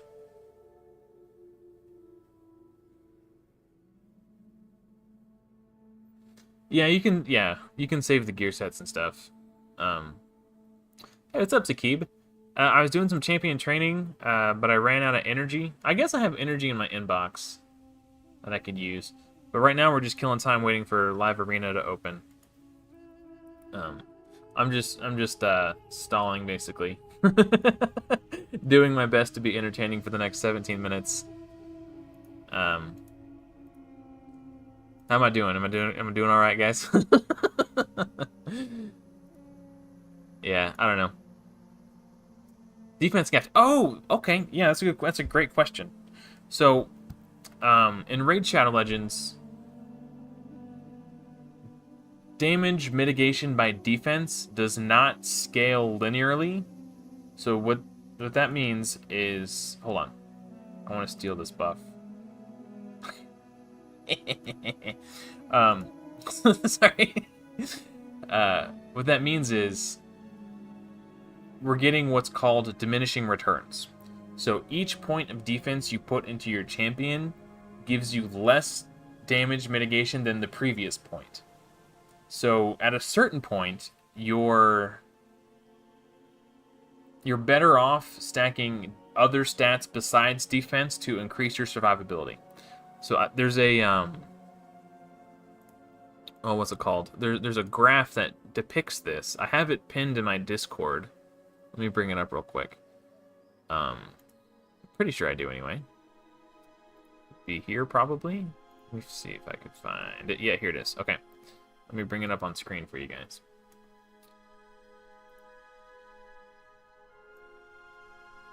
Let's see if I can. Okay. So this is Raid Shadow Legends damage reduction by defense. So you can see when you have 0 defense, you're taking 100% of the damage. Then when you have, no, wait. Oh, this is the number of defense. Okay, so 0 defense, you're taking 100% damage. When you get to like 1400 defense, you're taking, you're taking 50% of damage, right? But here, like right here, is kind of like the bell curve. People consider this to be the defense cap, 4,240. So when you get to 4,200 defense, you're mitigating all but 20%. So you're only taking 20% of the incoming damage when you have 4,200 defense. But if you look, the difference between 4,200 defense and 5,000 defense, you're like mitigating like an extra like 3% damage for an extra 1,000 defense. And you come over here, 6,600 defense. Like, you get an extra 5% more damage mitigation. So an extra 2,500 defense gives you only like 5% more damage mitigation from 4,200. You can see where this is going, right? So you can have 10,000 defense and still like it's diminishing returns. So once you get into like this zone right here, like between 3,200 and 4,200, like in this range, you're basically defense capped. At that point, you need to start focusing HP as your priority to increase your survivability.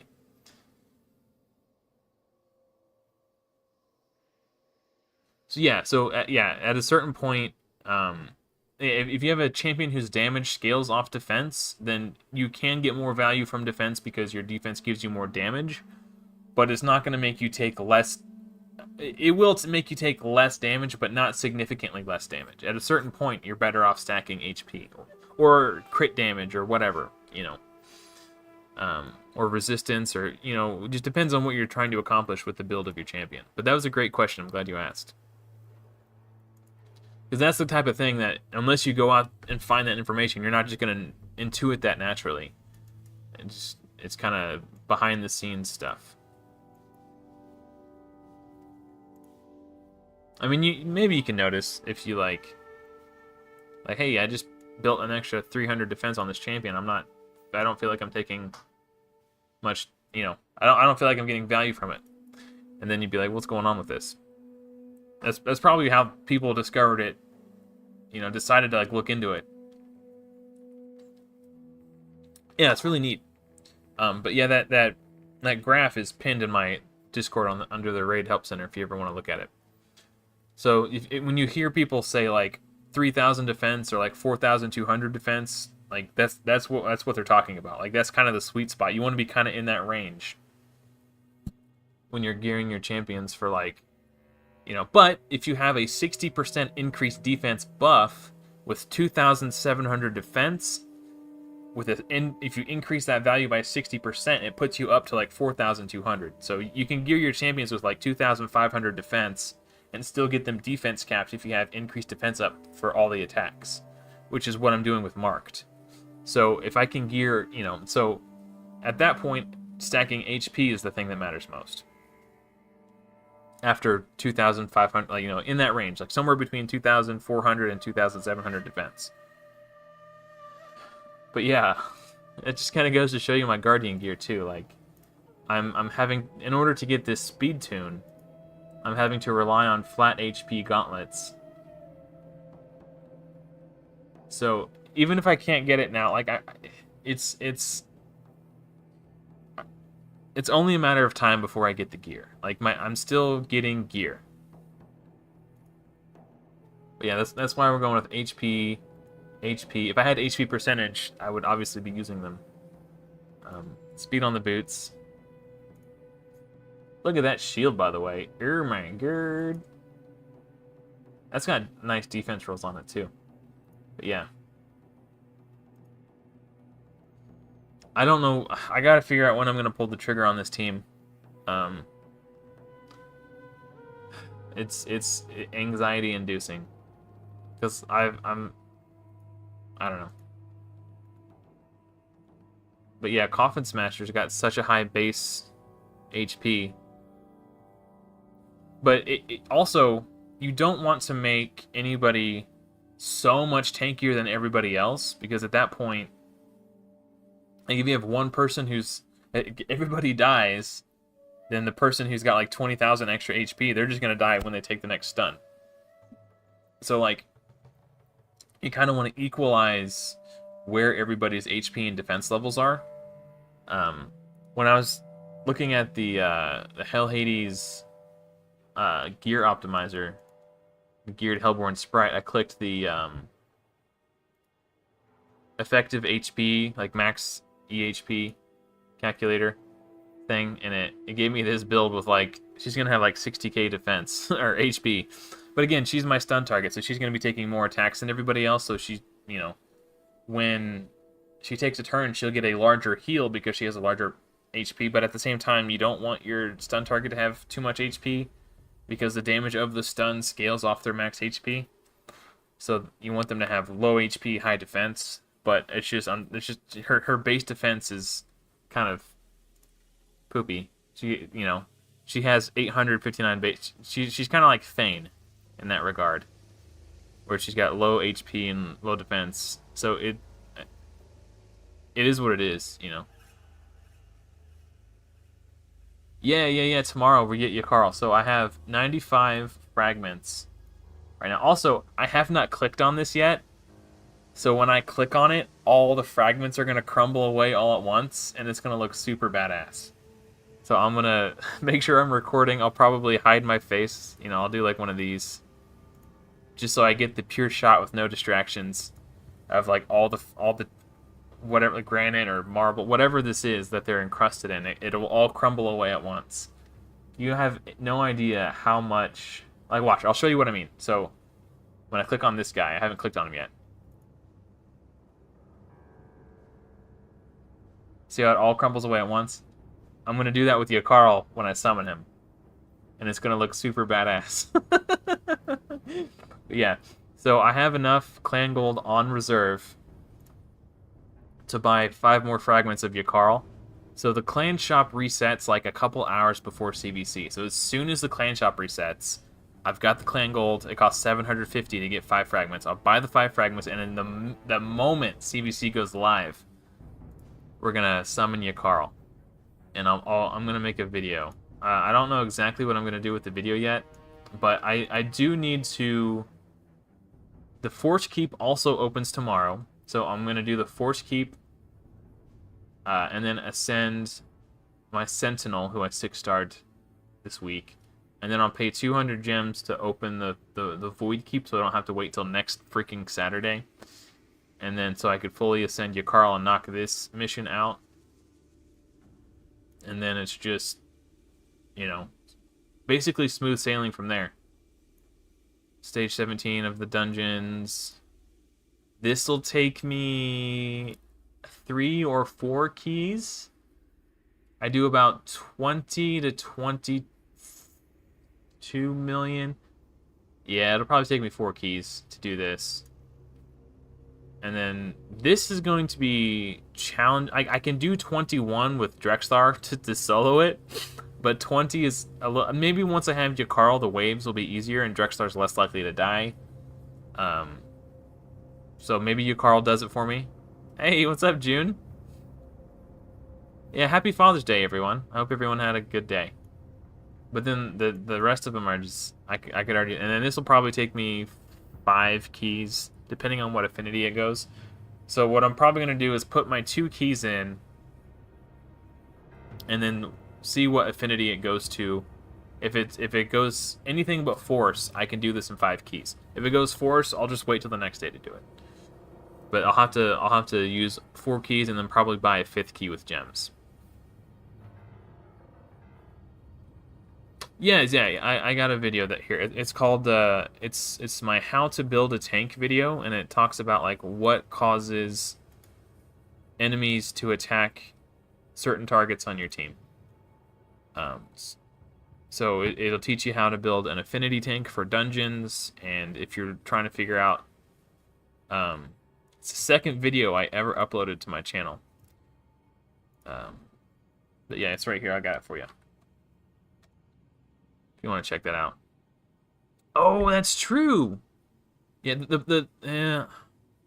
yeah, CVC does do extra rewards. If I don't claim them, they will go to my inbox, and there they will stay for 6 days. I don't know if I will be able to... This will take... let's say, hypothetically, I do 25 a day, which is, I feel like that's about average. It'll take me, what is that, 8 days to do this? No. Wait, 4... Yeah, 8 days. So I probably won't be able to use the CVC. Well, maybe if in 2 weeks from now. Okay, it depends on the timing, but yeah, that's a good point. Banner, thank you for that. I forgot about that. Yeah, it's going to be more than just a couple days, you know. It won't be able to do it this CVC. Also, this one... Where's it at? Where's it at? Affinity bonus to stage 10. So doing this will naturally progress me to this. And we're only 630 medals divided by 4.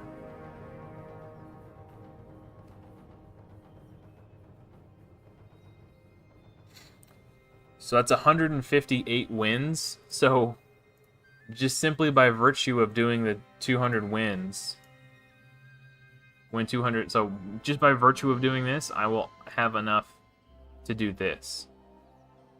So once this is done, this is already done too. And then everything else is just energy. And we're there. Yeah, should be easy. 3 minutes. Heck yeah. Alright, let's do some live arena, guys. Live arena is the one place I'm most excited for Yakarl in. Having a more consistent crowd control champion, and plus once I get Yakarl and Arbiter, I think people are more likely to ban Arbiter, but who knows? Maybe they ban Yakarl. But if they don't ban Arbiter, then I can go first. Maybe, if I'm faster, who knows? But I'm going to be farming tons of Dragon coming up, because my Drexthar can solo Dragon 20. I can't show you because I don't have enough energy, but... So I'm just going to be... If there's not a champion training event happening, I will be farming Dragon 20. If there is champion training, obviously it's more efficient to do the campaign for your... You know, you get more points for your energy if you farm campaign for champion training events. So to finish this, I really want... I want these so bad. If I don't get the book, it's not the end of the world, but I would like the book. I really want these, because that's 5 of the big essence if I convert them. So yeah, I'm really looking forward to Yakarl and Live Arena, because right now my only two... Like, I don't always have enough damage to, like, one-shot everybody with Dark Elhain, so if I can freeze everyone, lock them down, get a couple turns in, like, it just... Yakarl will be so good for me there. He's exactly what I need right now. 2 minutes. And then once we do... Huh, I wonder if I can beat this guy. Oh, probably not. If he's got... I don't know. Let's try this guy. He might be faster. I've come up against... Yeah. Oh, okay. Well, he's just a little tickler. Okay. I say a little tickler. He did a good amount of damage.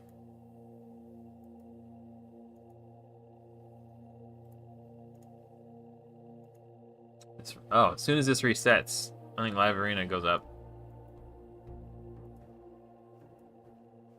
Why aren't I pulling my voids? I thought about it, but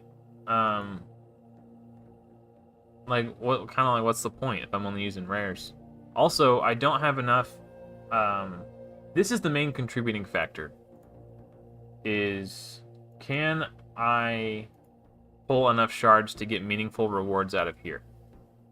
I would rather wait until I'm confident I can get like legendary books, or hell, even that's a lot. That's a lot of shards to get here. But if I can just start saving my shards until I have enough to get 10,000 points, I can start farming these books for when I get Lady Mikage. Which, by the way, Lady Mikage, I didn't realize how good she would be in my clan boss team. So instead of Hellborn Sprite for my buff extender, I could use Lady Mikage as my buff extender. And she doesn't need to be booked for this cooldown to work. She does need a book here, but that's, I mean, that's whatever. So, maybe, you know, and we're close. I'm one, maybe well, I guess I don't need to pull him now, but if I pull this rare, then I'm only 3 epics away from fusing her.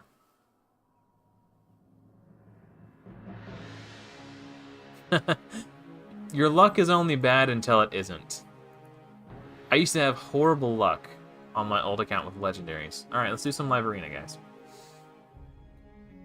All right, now just a quick what disclaimer. I try my best to make a stream as most age appropriate, right? We'll say PG, maybe PG-13. But this is a live stream, and live arena can be frustrating, so I could potentially lose my temper. So just be warned, words may come out of my mouth that are not becoming of a gentleman. So, you know, like right now, we've got to fight a Marichka. Okay.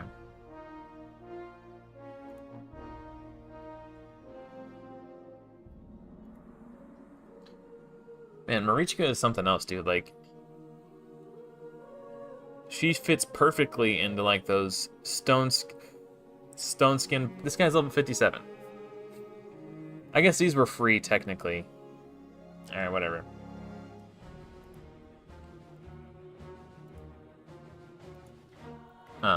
Yeah, she fits perfectly into the stone skin teams, and polymorph teams, which bombs are supposed to be the counter to stone skin, but she counters bombs. So if you have Marichka on a... So he's got an HP burn champion and Rathalos. So my options are... I'm not going to win this one. There's literally no way I could win. Because this, when she dies, she fully revives the rest of the team. So even if I go first and kill him, he's just going to pop right back up. And then I'm just going to have to kill him again.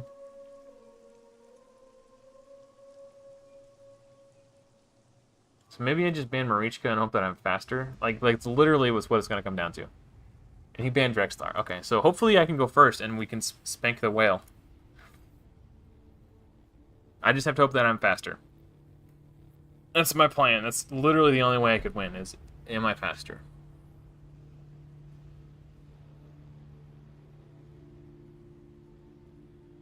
Oh, dude. So not only does he have... We're done. I'm not going to put myself through that.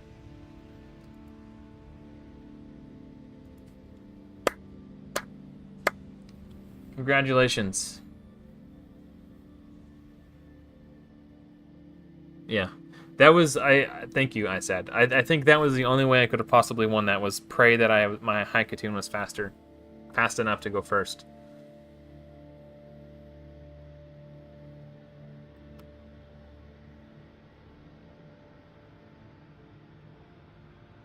So my Haikatoon is 250 speed. I made her faster, but then my clan boss team fell apart. And it was kind of weird, so I had to bring her speed back down so I can 2-key Nightmare still.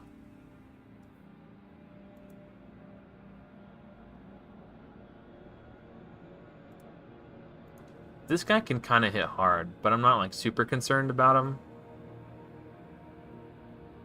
Like, he's just kind of like a nuker, so I'm more worried about, like, champions that are going to completely hose me.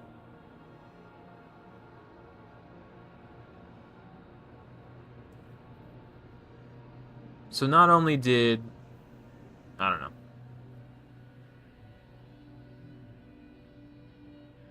I forget what Scaramus does. Or if that's even... I don't even know if that's Scaramus, if I'm being honest.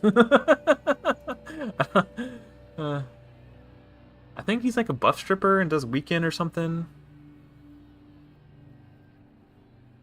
I've wondered that exact same question, Banner. If I pull a duplicate Haikatoon, could I use her? I would like to, just because one's going to be in a clan boss build at 135 speed. And that kind of screws up a lot of the Doom Tower stuff I'm using her in. Like, I'll want a 300 speed Haikatoon for Doom Tower hard. But it's also possible that I could use Arbiter in that role. Who knows? Okay, I'm not really scared of anything this guy's got going on. Scartorsis. Okay, I recognized his ugly face. I think I just need to go first, so let's ban Apothecary. He's going to ban Haikatoon. He knows about, you know, trying to go first. Okay, I think I recognized his kit more than I recognized his name. He banned... What?! Okay, well, let's go first. Hopefully, fingers crossed, we go first, and then it doesn't matter what the champion does. We'll just kill him. Yeah, I think he does a buff strip and a weaken.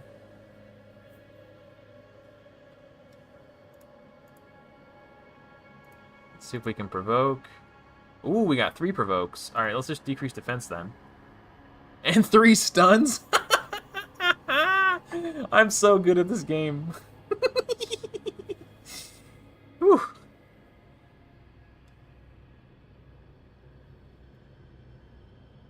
Yeah, that's a good point.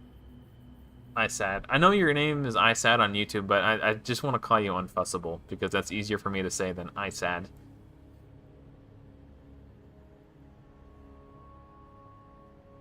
Yeah. Yeah. Maybe I'll do a poll about it. See what everybody thinks. But new top player, we'll see. We'll see. Okay, he's got... Oh, wait. Ugh, crap.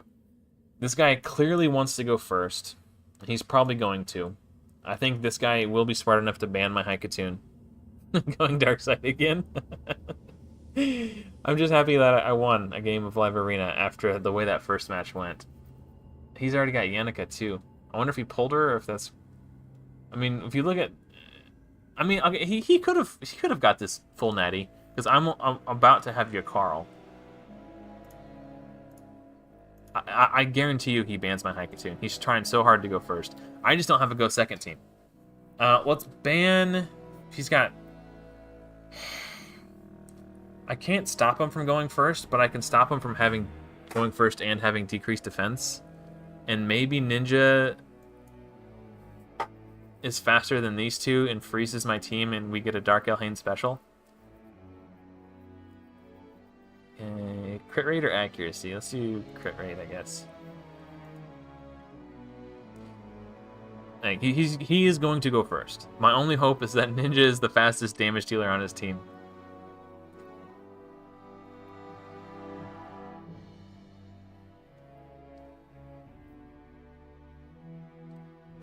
Freeze, freeze, freeze, freeze, freeze, freeze, freeze, freeze, freeze, freeze, freeze, freeze, freeze, freeze, freeze. Okay, this A2 smacks. What?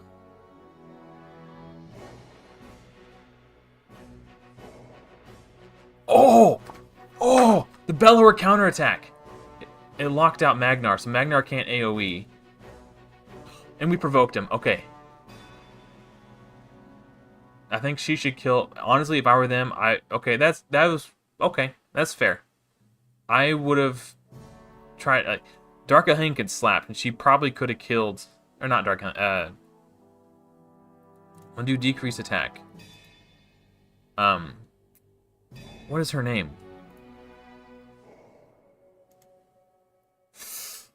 this is such a good battle. Okay, this has been really fun, actually. Lysandra has really high damage multipliers, and she probably could have killed Soulbond if she would have attacked Soulbond. I think this might be it, though.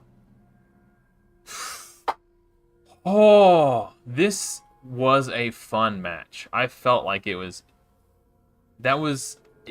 Not just because I won. Even if I would have lost, that was like... That's what I want every live arena match to be. Not just because I won, because I felt like I was on an even playing field with my opponent. For the first time in like a really long time. Yeah, Lysandra, thank you. Yeah. I was struggling to come up with her name. I was like so focused and like... Whew, that was a good one. That was a good live arena match, and those are so few and far between. I'm so happy that happened.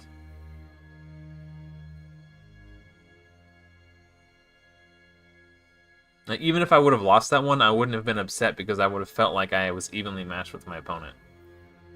Like, yeah. I think if he had taken out Soulbond with Lysandra, I wouldn't have been able to kill his Magnar, and his Magnar could have potentially clapped Drexthar. His name was new top player. Yeah, I guess he's a bottom now.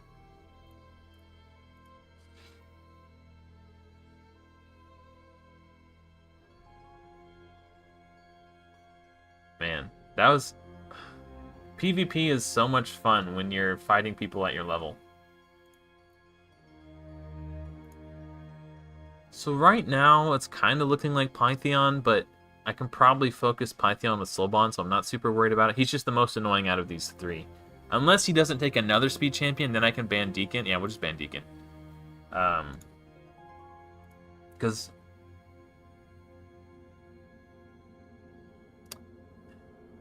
if Roshguard is fast and... let's just ban Deacon. If his Roshguard is fast enough... Oh, he banned my Haikutun. Okay, so this is going to come down to who's faster. If Roshguard gets the block damage off before... I'm going to try to open with Bellower's A1 to block cooldown skills. Oh, crap. I think I might have just lost. I don't know. We'll see. We can still provoke with Drex. It's not over. Okay, we can still decrease their attack so they don't hit as hard. Maybe get a stun. I guess I could have tried to do block cooldown skills. Yeah. Doesn't matter who I attack, I guess. Yeah, Roshguard getting a turn there was... And block debuffs. Okay. Yeah, I think I made a mistake. Like, this was potentially winnable. It's not now. It was potentially winnable. If I had used Bellower's A1, I could have blocked cooldown skills. I don't know what I said that at the beginning, but then I waffled and changed my plan for some reason, and then I immediately regretted it. Like, should have just stuck to the plan.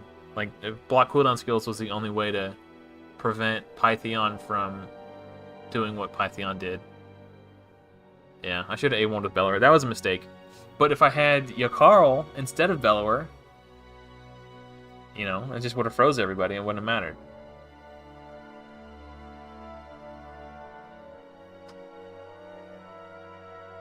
Okay.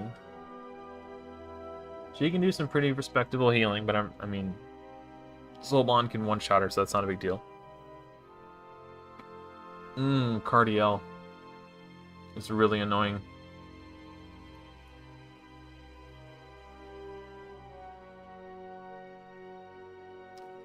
The Revive on Death, Cleanse, block debuffs. Oh.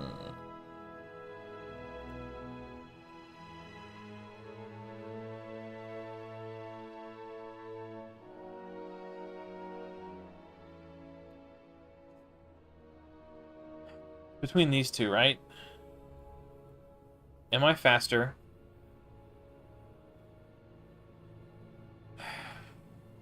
Maybe even...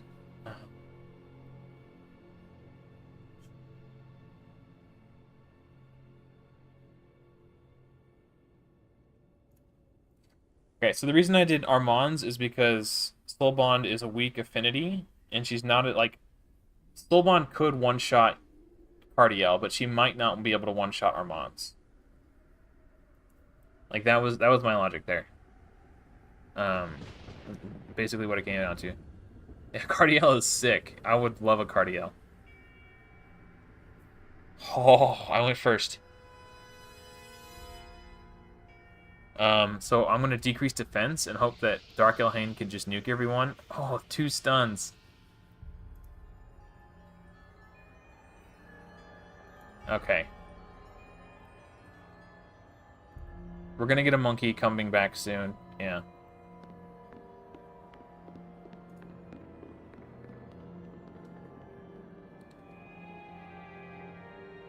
Maybe we can get another stun on the monkey. Oh! Whoa!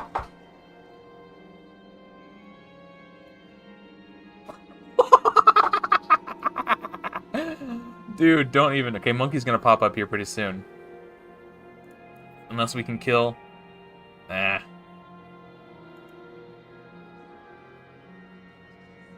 How's he built? Not well at all. Oh! Counterattack! Bro. Pay to lose, am I right? My goodness. If I pull an apothecary, I will build him. I don't have one yet. Believe it or not. I have not even pulled him. I've been working on my shield set gear. So I can build... Try to build a fast... No, not Doom Screech. Yeah, Doom Screech, right? I want to build a fast Doom Screech and a shield set. Okay, fine. But my shield set gear isn't quite fast enough. And it's not going to get faster anytime soon because I want to farm Dragon 20 so I can farm food in there to start pumping out secret rooms and faction wars. So, like, that's decent. That's okay. It's not the best. But, like, I've got a couple good fast pieces. I'm still waiting for that, like, double or triple speed roll on a shield. You know. But if I can get some, like, 6-star speed boots, like, the helm is decent, the weapon's decent. So I just need, like, one more piece. That's, like, got some, like, halfway decent speed rolls on it. But I want to build Doom Screech in a shield set because at 6-star, level 60, he's got 20,000 base HP. So if I can build a really fast Doom Screech in a shield set, I can start forming a Go second team. I just don't have the resource. I just don't have the gear for it right now.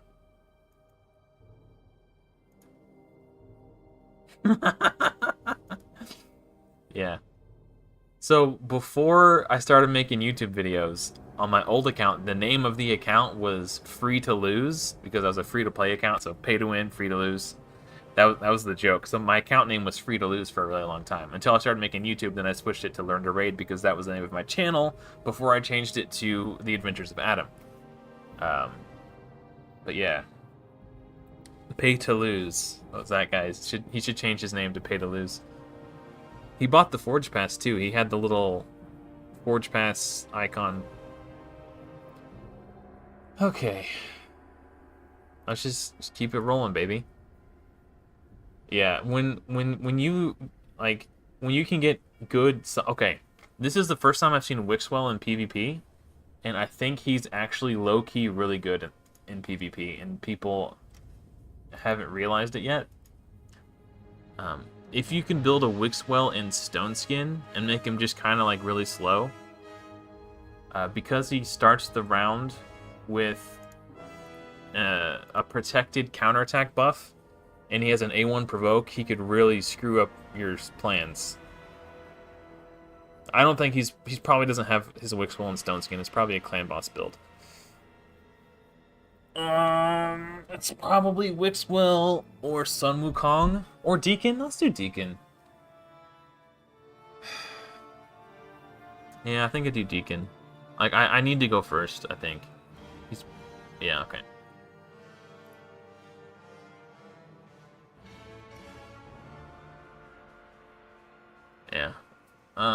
It's possible that Wixwell could have been the ban. It's possible that Sun Wukong could have been the ban.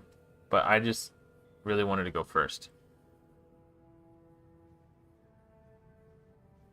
Is Elhane's fast? Does she have any damage? Yep. Okay. See if we can stun or block cooldown skills on Sun Wukong. Nope.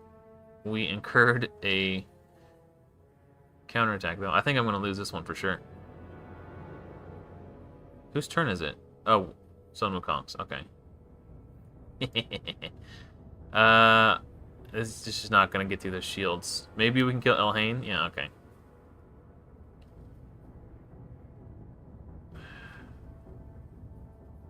Killing the monkey doesn't seem worth it right now, because Bellower's probably going to... No, maybe not. Okay, I underestimated Bellower. Yeah, this counterattack, yeah. I think we lost this one. Let's see what... I mean, he's not doing a whole lot of damage to me.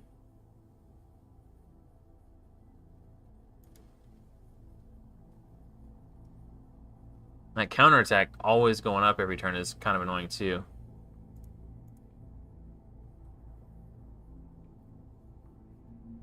I haven't lost yet. Like, he has... Until he proves to me that he can actually do some damage to my Drexstar, I'm not going to give up. Because his Rathalos can't revive himself. So if I can 2v1, if I could just slowly kill his Wixwell...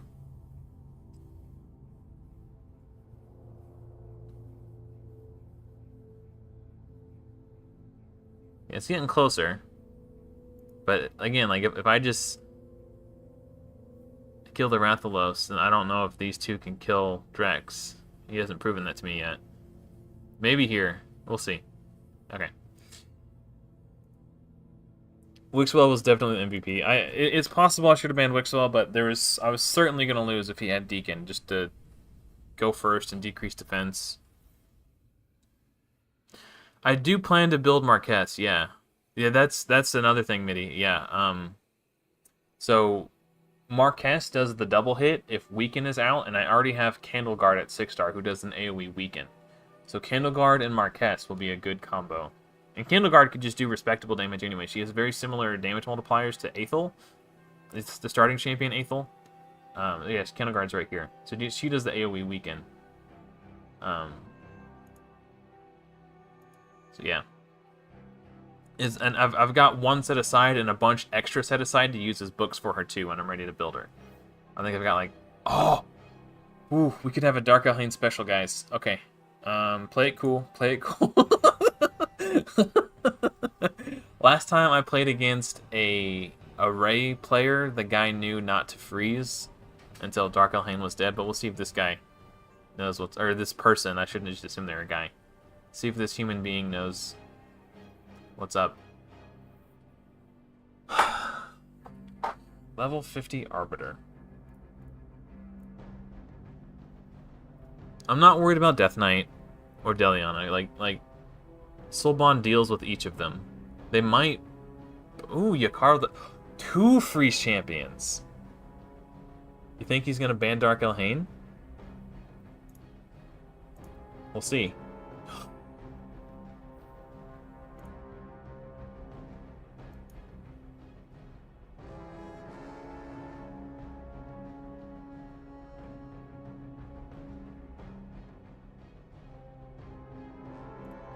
I might not even get a chance. I actually don't want to block cooldown skills because I want...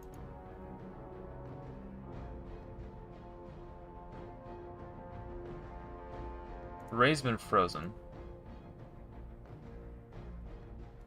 I guess it doesn't matter now. Alright, Deliana. I really wanted to see a freeze go off.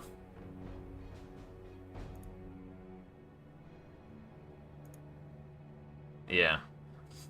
So, if you notice a pattern with the champions my opponent chose, he only chose legendary champions, and if you look at the champions he banned my only legendary. I think this was simply a case of my opponent just not understanding the game. Not that the champions he chose were bad. but they didn't seem to be geared particularly well. I don't know. Okay, now we're gonna face a level 100 player and get our butt smoked. Butt smoked? I don't know. Something's gonna happen to my butt. I don't know exactly what it is. I just hope he's gentle. Cardiel, okay.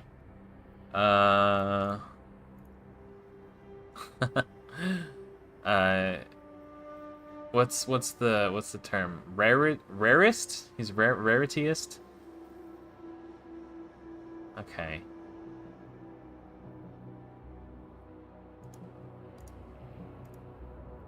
Right now, I think Cardiel is the ban. Like, Lady Kage is a mythical, but she's more of a support mythical, and I don't know that she's...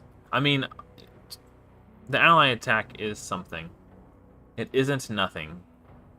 But if no one on... Like, this is the only damage dealer. If I ban this, can he kill me?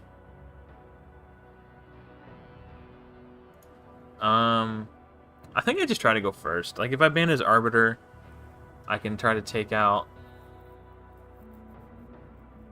I don't know. Like, Monkey's the only threat, really. But I don't... If I don't ban Arbiter and Cardiel, I don't know if I'll ever be able to kill him. Because he might just, like, revive constantly. Again. Surely this level 100 player would have known to ban my Haikatoon. We'll see. He's faster anyway, which makes sense. He's level 100. He should have better gear. That's a bummer.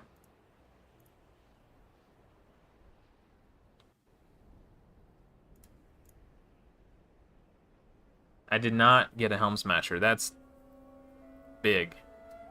Alright, I don't even know, like, why are we here? I guess. Good job. Like, my old account is only level 90 something, and I've been playing on that account for like a year and 8 months. So he's probably at least 2 years into the game. Like, that wasn't even a match.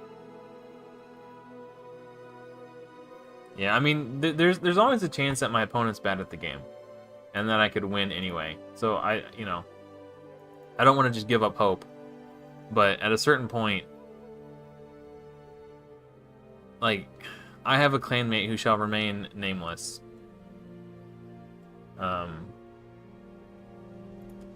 But he is very end game. Sorry, his account is level 100, and he's a huge whale. But if you look at the damage he does to Clan Boss and Hydra, like, it's like, how are you not just... How are you not? Like, I don't want to bring it up on screen because I don't want to shame him. He just doesn't know. Like, I think he just likes collecting the champions. So,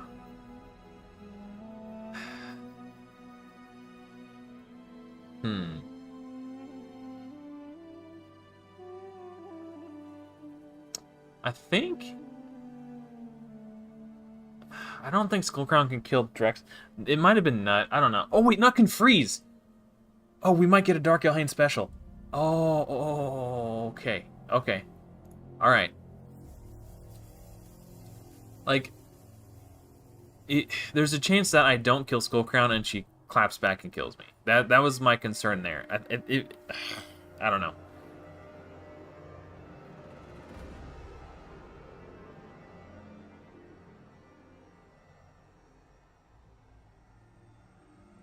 Yeah, I've offered this particular individual...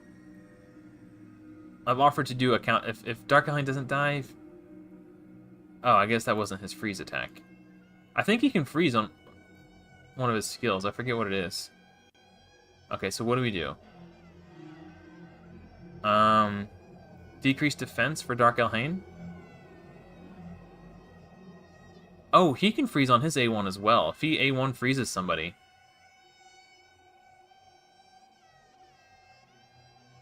Oh, he's stunned. I was like, why didn't he counterattack? Stun set is so good. Freeze whoever you're attacking. Yes! Righteous. Justice. I wonder why he didn't go to... Oh, Monkey King revives himself, I guess. That's probably why. Alright, we got one more. One more token, and then I'll switch to my other account and we can do some more Live Arena.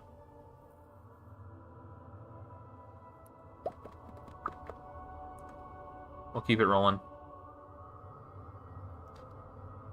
Yeah, last time I talked to him, I sent him a DM. I was like, hey man, if you want some help, I'll help you out. Like, he's been in my clan for as long as I can remember. So like 3 or 4 years, he's probably been in this clan. And countless times I'm like, hey man, if you want an account takeover, just let me know. I will get you on track. And last I heard, he couldn't remember his login information. But to be fair, he's probably set it up 4 or 5 years ago and has never had to remember it since. So.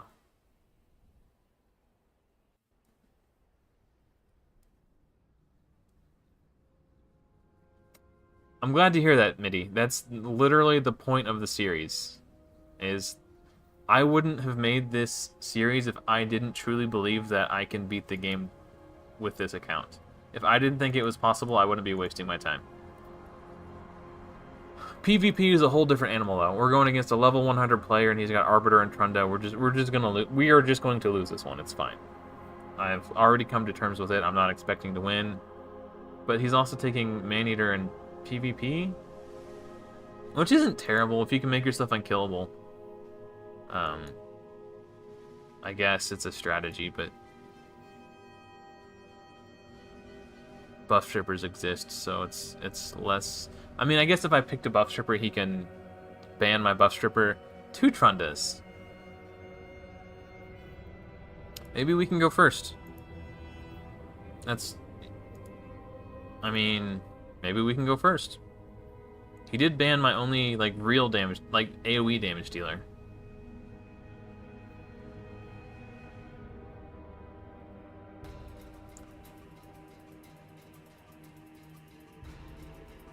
Oh, no. So, yeah. I'm hosed now. I'm just, there's no way.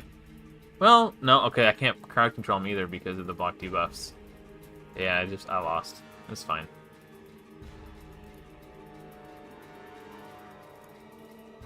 All of his champions are so slow. My Soul Bond is like 170 something speed. His Maneater was the only fast. Maybe he doesn't know how to build champions and no, okay. Still didn't hit very hard for a level 100 player to have a Trunda. Okay, well, let's jump over to my other account. Actually, real quick, what's going on here? Oh, okay. You guys want to see my my tag arena defense?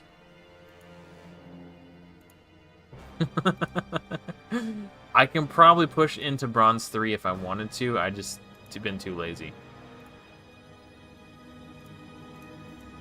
I'm finding that the majority of teams in Bronze 2, I can just, like, full defense teams, like, I can just kill them without even trying to, like, strategize and rearrange. I just haven't had the motivation to try it. All right, let me hop over to the other account and my old free-to-play account. I see my camera's lagging pretty bad. Wow, give me a second. Let me reset my camera real quick.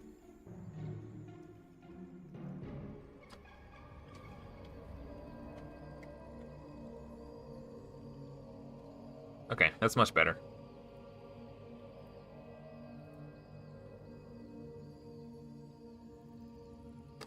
Yeah, I went through all my keys already. Yeah. Delulu? I don't know why that made me laugh. Yeah, we did all 10 keys. They just all happened so fast. Oh, God. I loaded the wrong account. Give me a second. I forgot to switch. No, I'm Delulu. Okay. Alright. Yeah, I forgot to log into the other one. Alright, here we go. For real this time.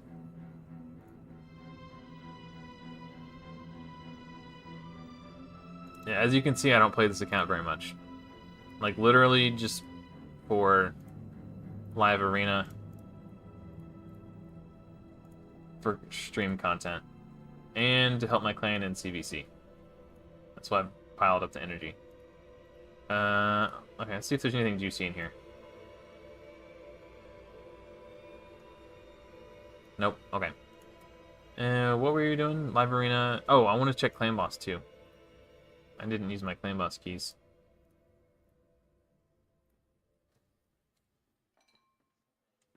Thank you. Thank you. Thank you.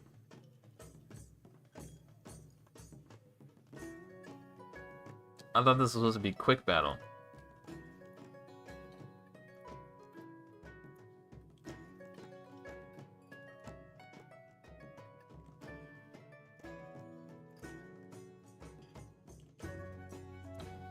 So many clicks. Okay.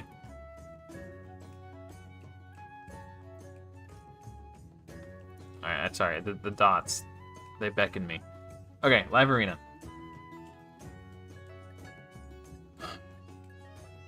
I gotta shift my mindset.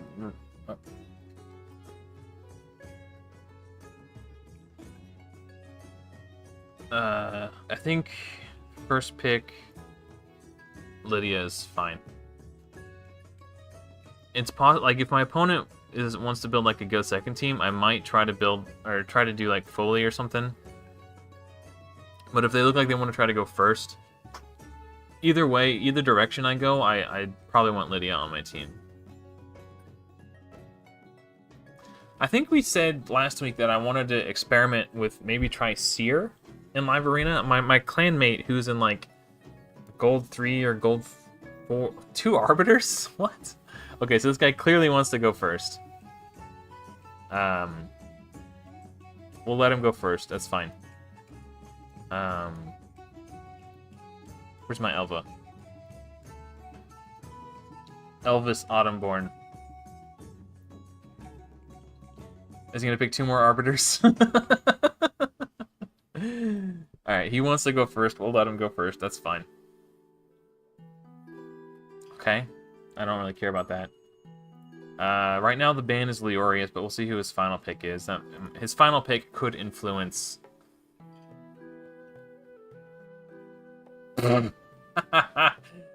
Easy pick. Okay. So if you don't know, when this guy's team dies, he makes himself unkillable, transforms, and then revives the entire team with block damage. That's the ban, and it's not even close. He's also one of the hardest hitting champions in the game.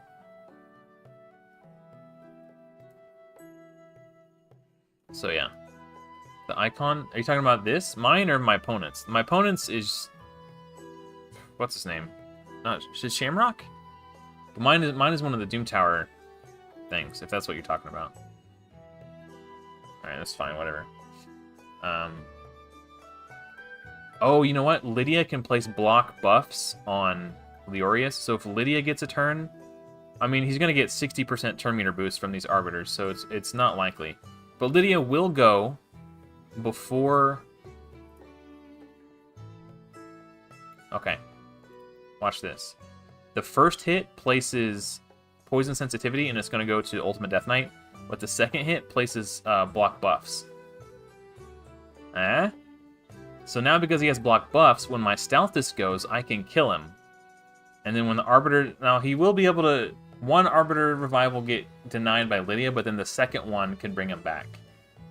So I probably open with Stealthist's stun.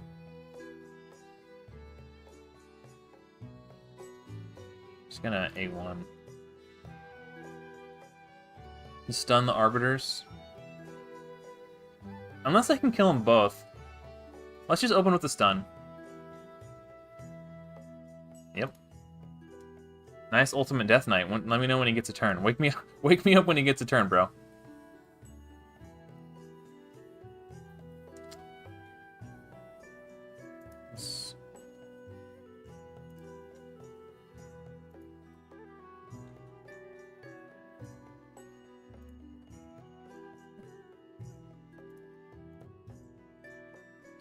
Alright, I'm gonna go get something to drink. I'll be right back.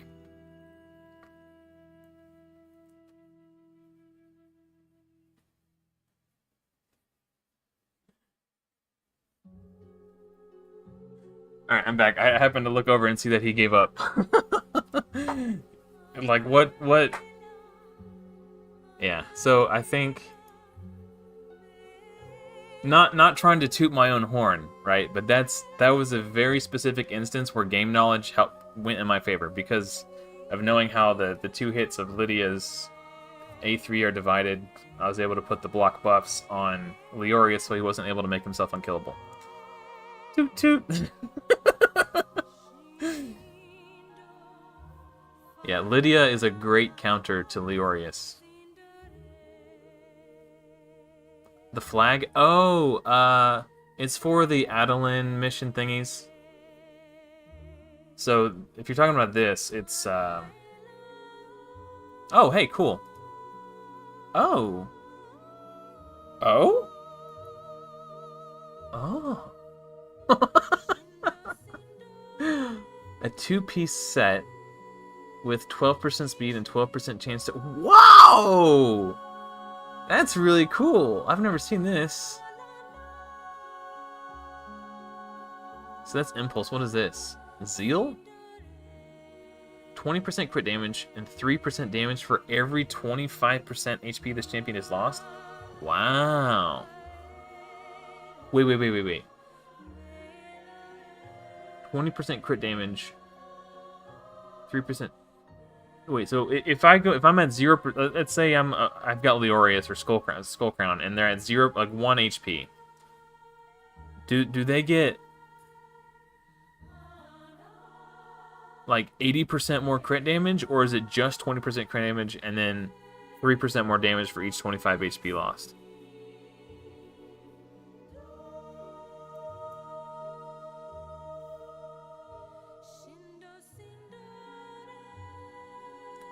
Okay, cool. I'm just gonna keep all this stuff. I'm not gonna mess with it right now. That was my first. I mean, obviously, I don't do live arena a whole lot. I'm only doing it for stream content. Like, I have fun while I'm doing it. But you know, it's not exactly something that I do in my free time. Like, if I'm gonna play a game that requires 100% of my undivided attention, I'm gonna play a different game usually. I liked Raid as like a game to play in the background while I'm doing other stuff.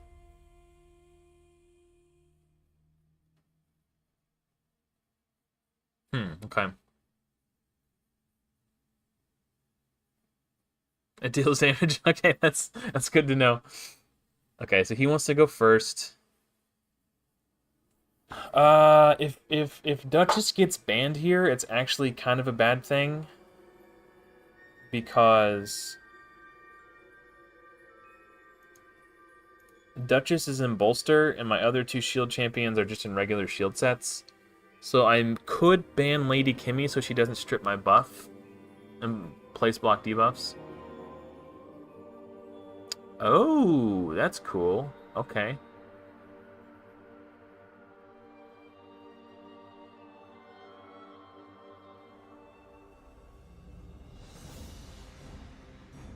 Oh. Yeah, that's my gallon jug. I actually had it. I was gonna grab a beer, actually.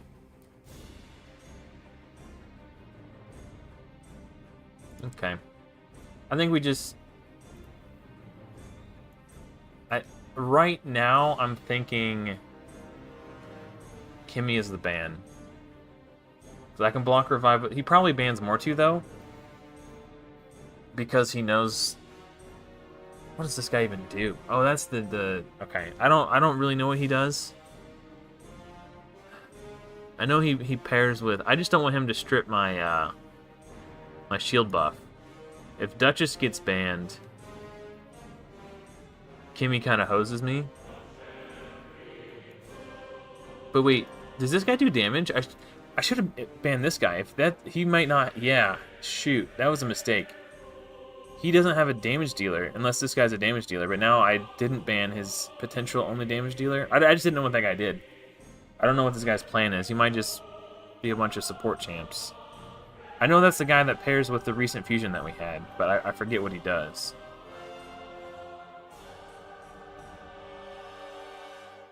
King Narcissus or Narcissus or something like that.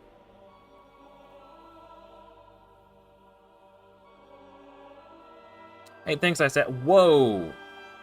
Yeah, I think he's a damage dealer, guys. Well, you live and you learn. We're just gonna scoop that one on up and pretend like that never happened.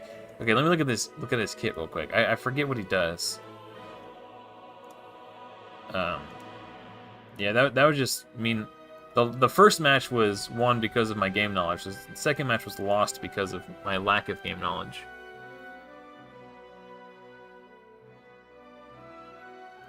Okay, it's this one. Attack all enemies. Oh. Oh, an extra count on two targets under shield or strengthen debuffs. Wow. Yeah, I should have just banned him and he wouldn't have been able to beat me because he wouldn't have had a damage dealer on his team. I would have just won. I would have just grinded him out over time. Yeah.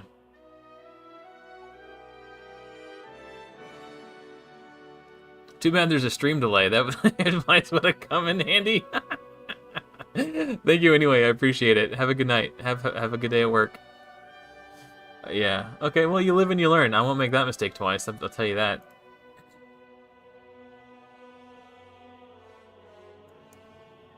Yeah, Mortus has been great.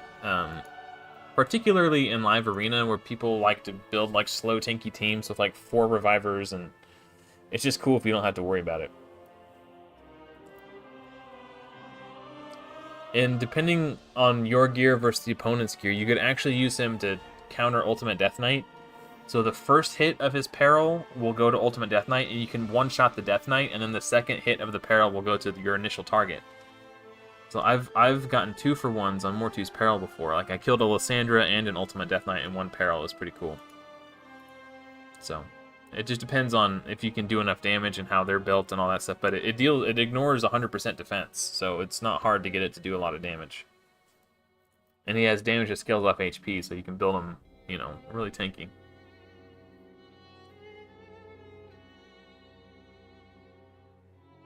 It's kind of hard to tell what direction he's going in, but this feels like a good start no matter what my opponent takes. Like this is kind of like a go second champion and a go first champion. Oh, he's level 59. This is not going to be fair. I'm going to smoke this dude. Alright,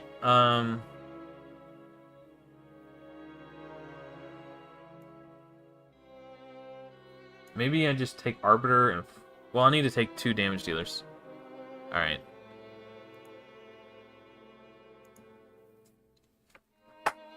I think we just ban Deacon. Like, this guy's account is lower level than my free-to-play Rares Only Plus. Like, that's how lopsided this is going to be. He probably doesn't even have Arbiter yet. Unless this last pick is Arbiter. Okay, we just ban Deacon, we go first, and then we smoke him. I mean, I'm in Bronze 3, so it's like, you know...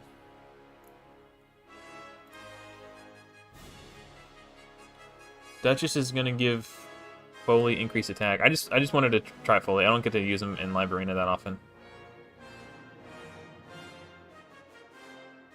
Oh, he's a speedy boy. Well, okay, maybe not necessarily. My Lydia is like 270 something, 274. Cupidus is gonna go. Who does he target?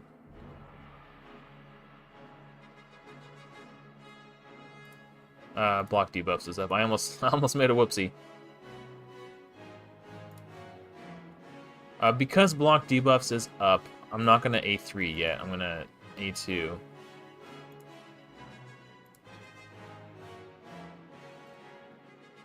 I was really hoping to block revive on the monkey, if I'm being honest, which is why I picked Foley to begin with.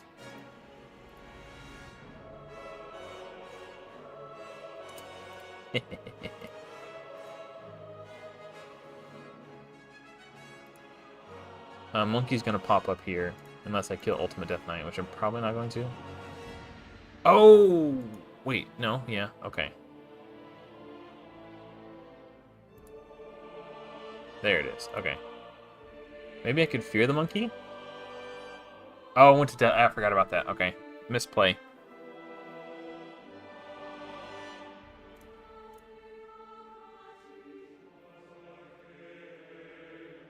A1 Duchess is your only option. Or Fear. Fear the Reaper.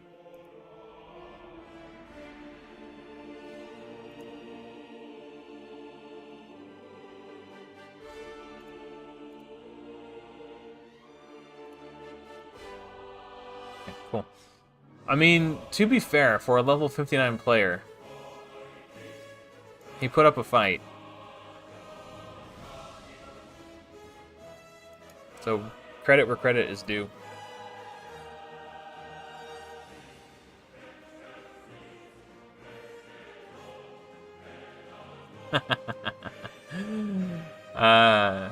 I mean, in order for me to play against players appropriate for my level, I need to stomp the noobs to climb up the ladder a little bit.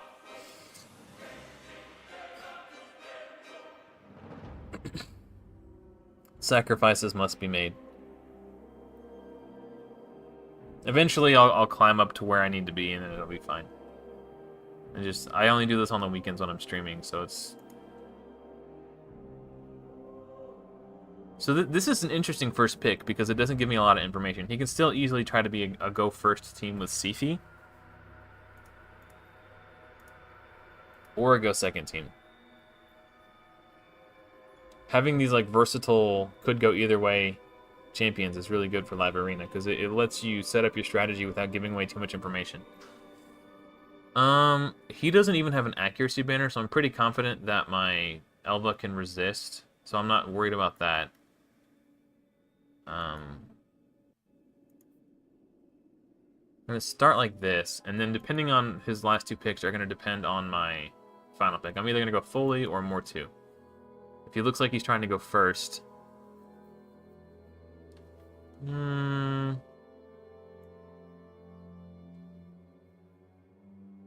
go more two. I think I can resist... Like, I've got 477 resistance on my Elva. I think we just get rid of his speed champion. Or his turn meter boost champion. Okay, that makes sense.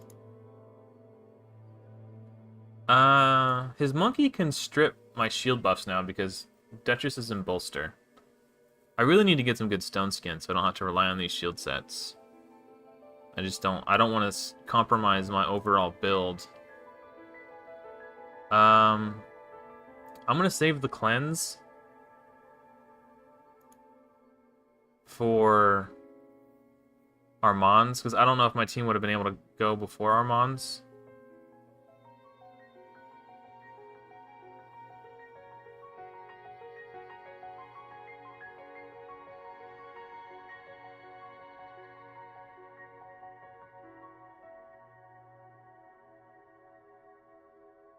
I've resisted all of your attacks. Why would you even try? Okay. Well, his monkey is built for damage. That's abundantly clear. Wow, that was a hard hit. What? This level 73 player just one-shot my Stoutish Dragonbane.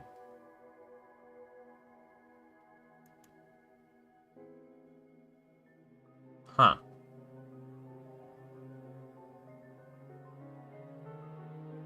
That's wild.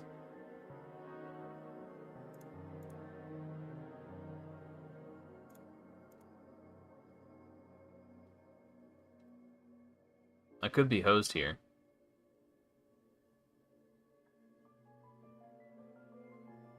Okay. Maybe. I mean, he's weak affinity to Elva. My cooldown, holy moly, dude! This guy smacks.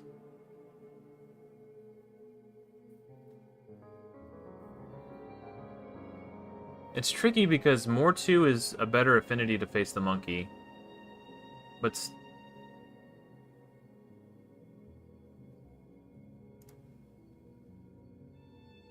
Oh, how did I have Peril? What? I mean, what? What? I guess it was unlocked and he never got a turn? Maybe that's how that works? Did I just learn something new today? Huh. Okay. We're learning lots today. I learned that Narcisse needs to be the ban against my high shield team. Yeah.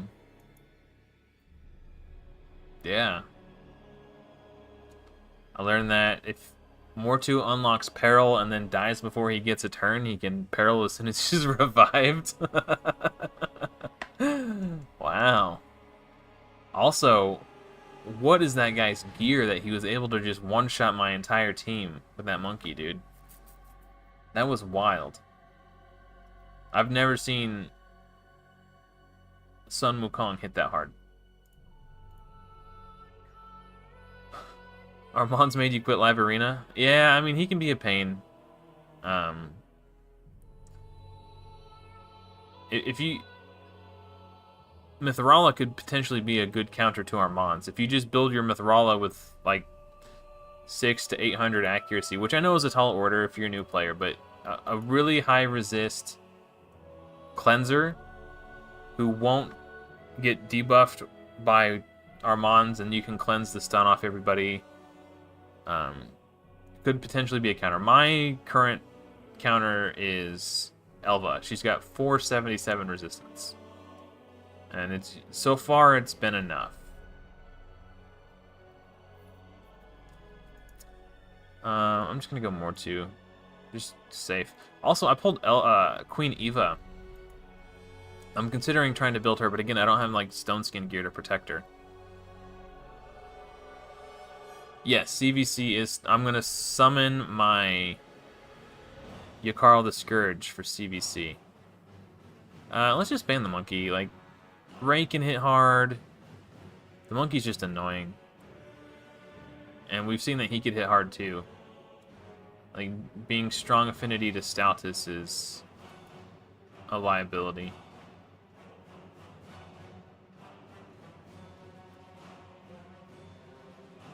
I mean, if I see someone with an increased accuracy champion, then I'll take that into consideration. But so far, I haven't seen that be an issue.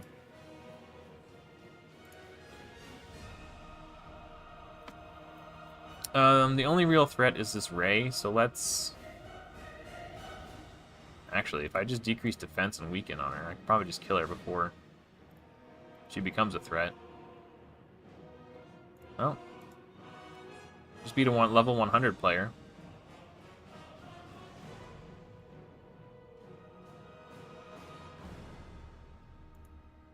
I wonder if this guy knows he can't win.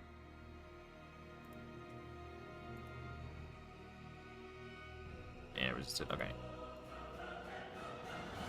Alright. I'm gonna get a beer. I'll be right back.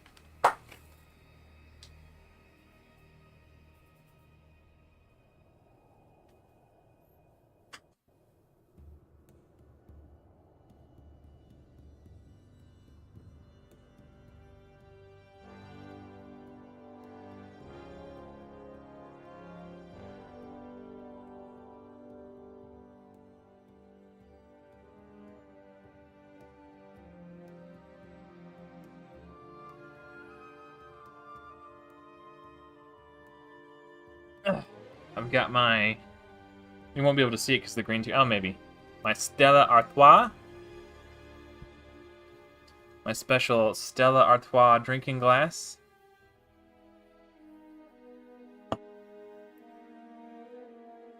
Raid Shadow ripoff.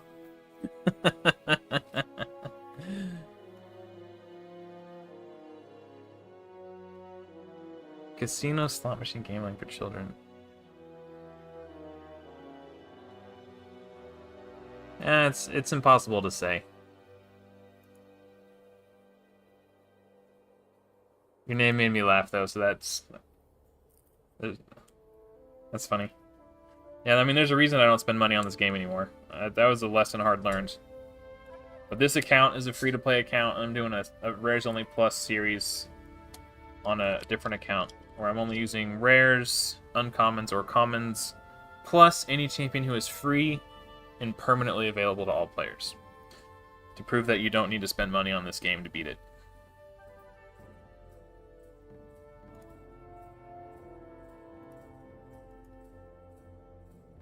Cheers indeed.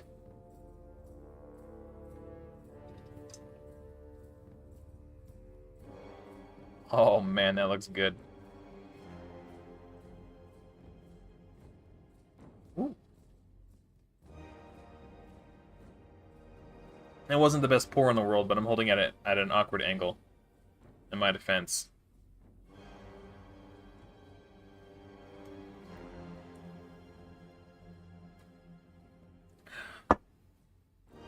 Happy Father's Day, y'all.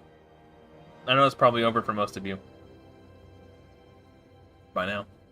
I guess it's 2 a.m. where I'm at, so it's over for me too, but I work night shift, so like in my head it's still technically Sunday. Because I haven't gone to sleep yet. So what do we got here? He's got 2 crowd control champions.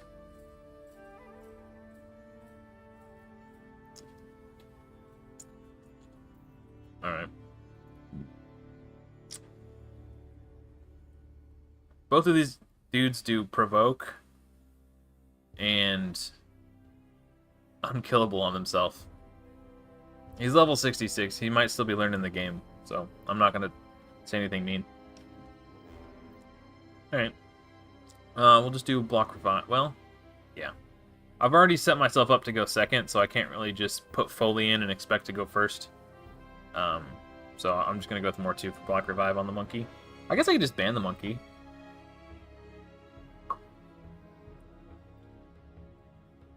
She's kind of annoying, but like the monkey's the only real threat there. She can kind of nuke. I don't know. We'll see.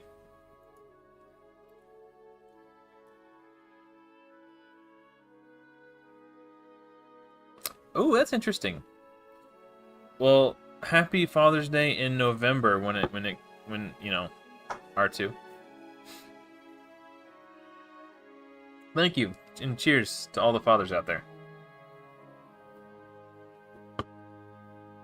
Unfortunately, I wasn't able to cleanse the provokes off before. I guess we got block debuffs now, so it doesn't really matter. Now that I think about it. We can put block buffs on her. You can prevent her from becoming unkillable, which will be really nice.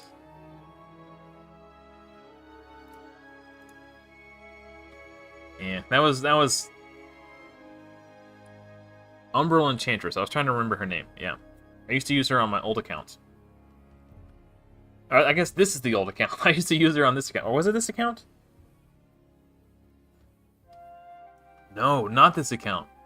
My other old account, the account that I used to, my old pay-to-win account that I've long since abandoned. I used to use Umbral Enchantress. I would go Arbiter, Madame Celery, Umbral Enchantress to provoke, to lock them down, and then to give my, what was his name? Void Affinity, Void Legendary, Ethos was my arena nuker. So yeah, that was my setup. The 2-turn provoke on Umbral Enchantress made it so I didn't have to put like any speed on Ethos. I could just build them slow as dirt and maximum damage. It was cool.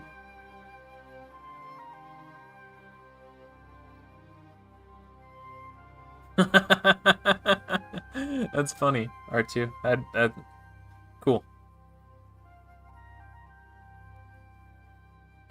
My opponent's starting to look like a go second team. I could do something different and pivot into try to do a go first team.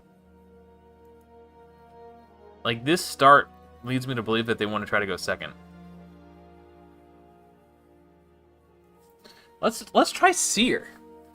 Let's try to do a Seer team. How do we do that? I've got 1 buffer, 2 buffer. I need 2 damage dealers though. So I need to go Seer.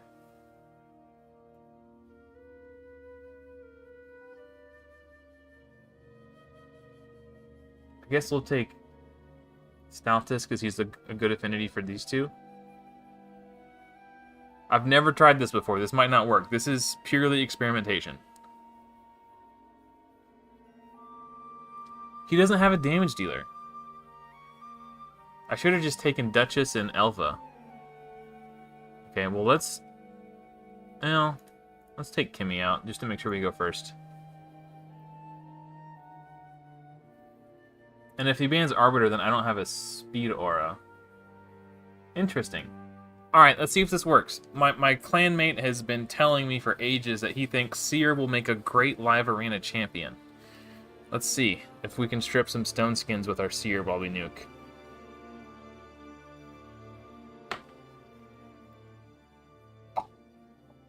Yeah, he does have a very hard hitting A1. I'm just not scared of it. I guess is a better way to... I thought... maybe I didn't ban with Rala. Yoink! I mean, if you can go first... He was... His account is much lower than mine, to be fair. I don't think that was a definitive test. But I'm, if I think if you can go first, there's a lot of merit in Sierra. She's a better arena nuker than what people would have you believe. My biggest hesitation for live arena specifically, she's kind of synergy dependent. So if you don't have a lot of buffs to strip when she nukes, then you're kind of nerfing her damage. I wasn't super worried about Hellcath because even if Hellcath went, he can do the... he puts up block damage, but Seer can strip it. So it's like, I wasn't really worried.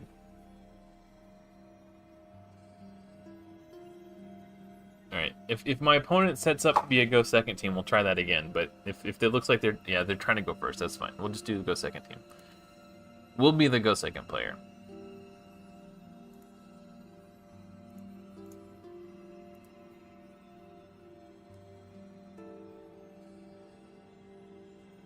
It's the later you get into the game and the larger your champion pool becomes, the much easier it is to build go second teams. Quick and painless. Yeah, we ripped that band-aid right off, didn't we? Okay.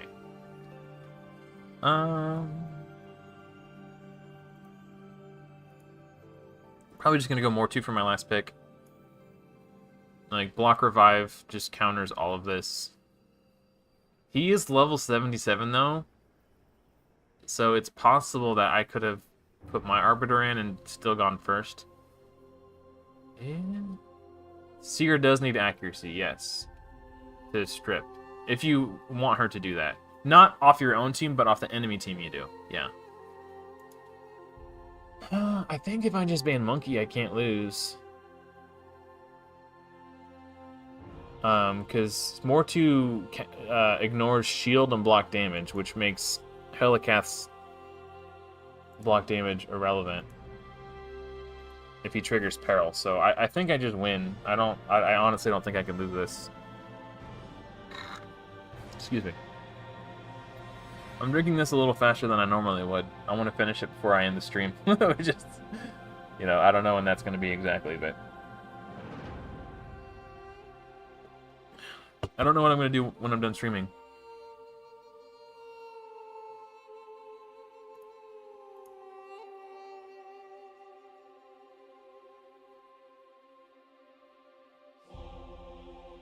Not really worried about the stone skin.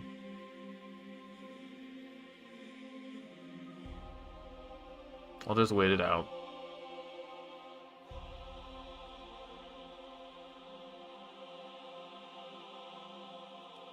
Please trigger Mortu's Peril. Nope. Alright. I'm not really worried about... I mean, maybe I should be. I guess we'll find out. I'm just going to A1 to bump her turn meter back a little bit. With Evil Eye. He doesn't actually have...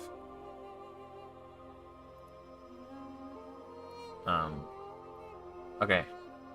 So this is where Helicath... Okay. Helicath is going to counterattack Mortu, and it's a 2-hitter A1, so he's going to have 2 chances. He didn't trigger the Peril. That is so annoying. Ugh. Yeah, she is very stat hungry. Oh, we got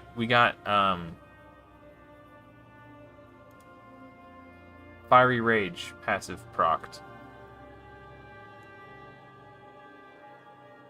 So, what's annoying about the Peril passive is you don't know if it procs or not. Like the Peril portion, sometimes it's just a turn meter boost, sometimes it unlocks Peril. Hopefully, it has unlocked Peril.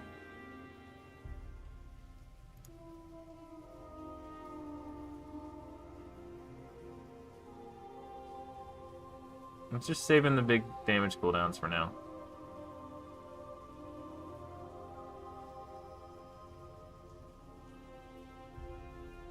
Wow. Not bad. Okay, who do I kill first? Maybe nobody. He's still got those big shields. We'll see.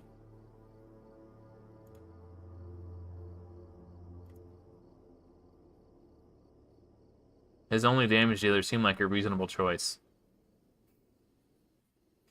It ignores the shield, and that's right, I forgot. It ignores shield and block damage, so the fact that the shield was there was irrelevant. Now he's just gonna lose.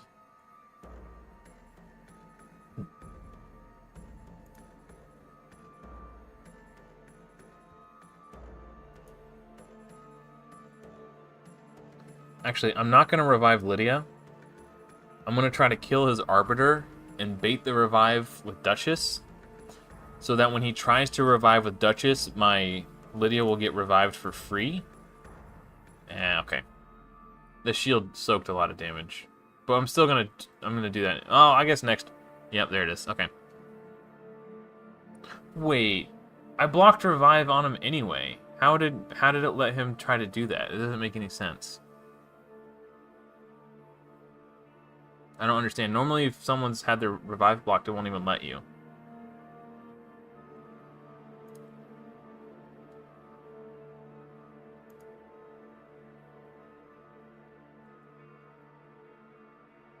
Trigger the peril. They don't have block debuffs right now, so now's the best time, as good a time as any.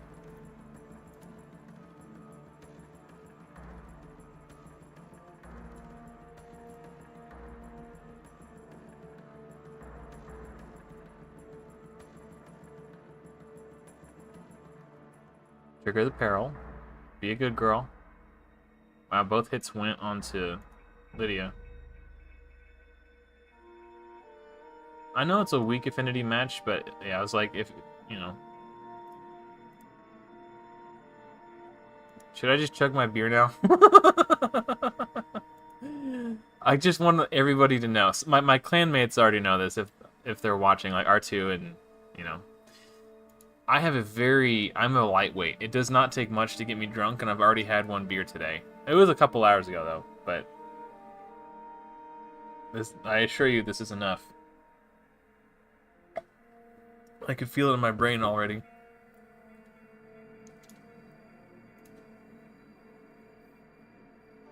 Okay, level 98. This should be a good match.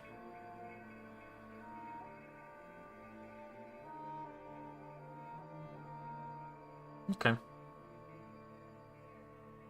This is kind of an unclear direction. It's looking like he's leaning more towards a go second team. Yo, what's up, R2?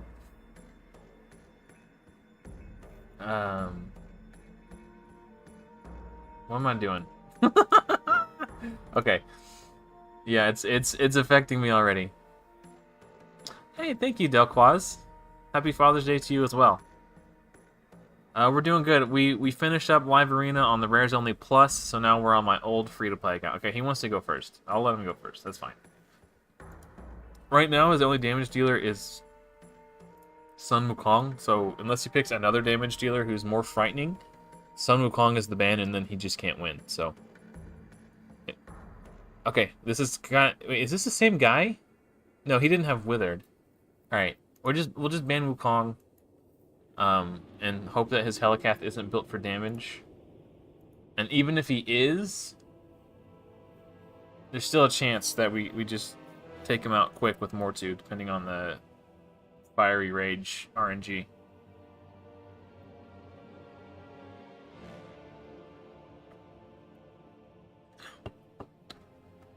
Yeah, this isn't the same guy. The other guy had Stone Skin on his Helicath. But Withered has an AoE A1, so they're going to trigger hella perils. Hella perils, bro. I'm going to save the cleanse for when Mithrala puts the Hex out. I guess if I put block... Nah, I should just put block debuffs up, if I'm being honest. Yeah, that was a mistake. I don't know what I was thinking. I could have prevented Hex from even going out to begin with. Trigger peril. Do the AoE. Ah, okay. Alright, that's fine.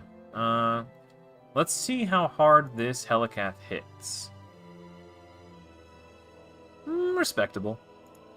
I'm not worried about them. So we kill the Helicath first, and then they literally can't win. Okay, that, again, Withered has an AoE A1, so it's just a matter of time before that. I'm going to save Withered for last to make sure I get as many perils as possible. That Withered is going to be the last one standing.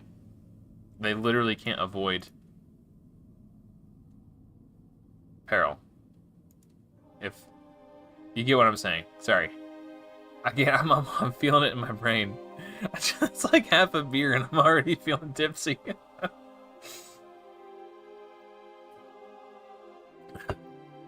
I don't drink hardly at all.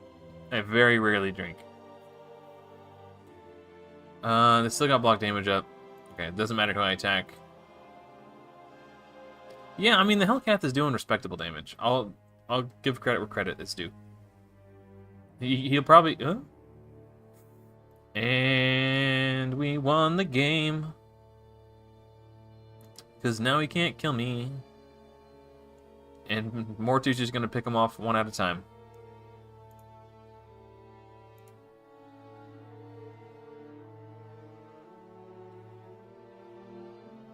I guess Wither cleanses. No? Yeah, there you go. Okay.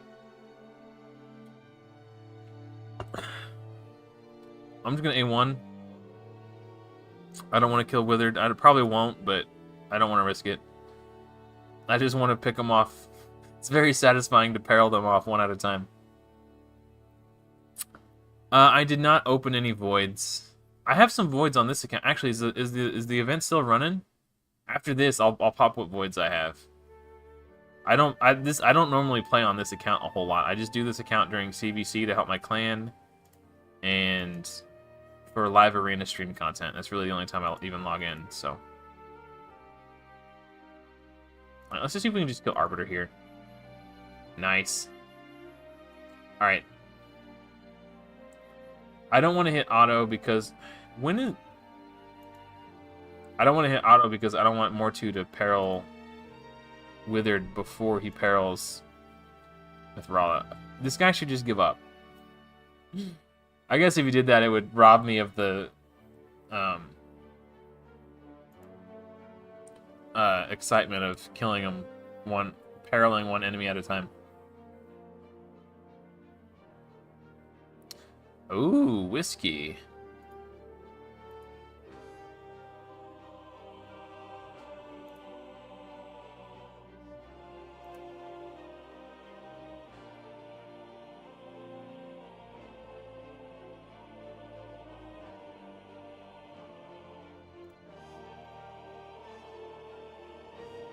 Yeah, Fiery Rage. Okay, this could be it.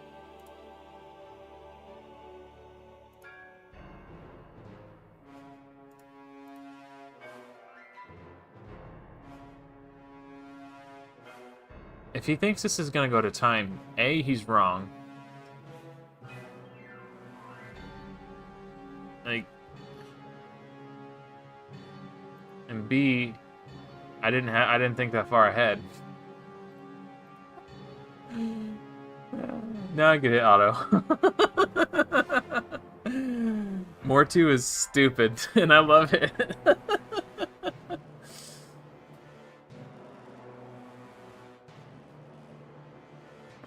I think he just hit auto and walked away too. Yeah, I mean the fact that okay, we're out of tokens.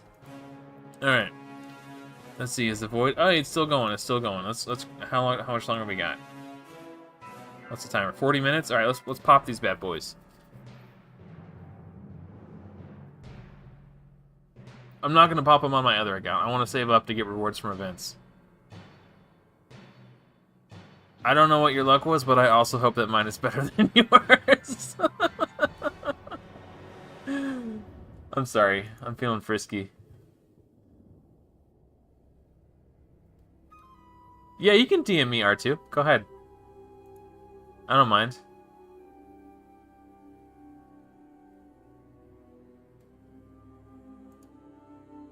Oh, we only had 7 shards, so I'm not really hoping for much.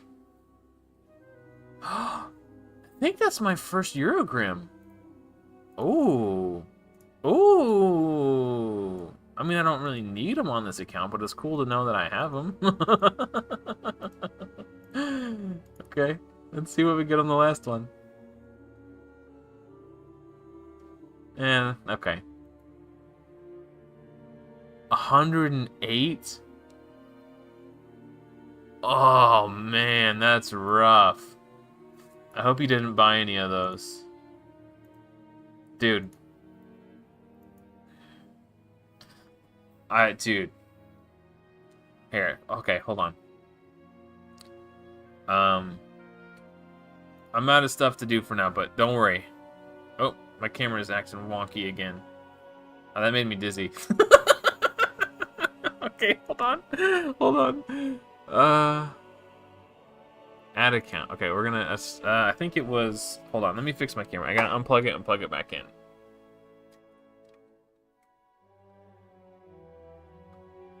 Okay, now it's looking good. Okay. Timeout. Oh, R2's DMing me. He's sending me pics. I'm sorry, I drank that beer way too fast. Give me a second. What was I doing? Oh, I know, okay.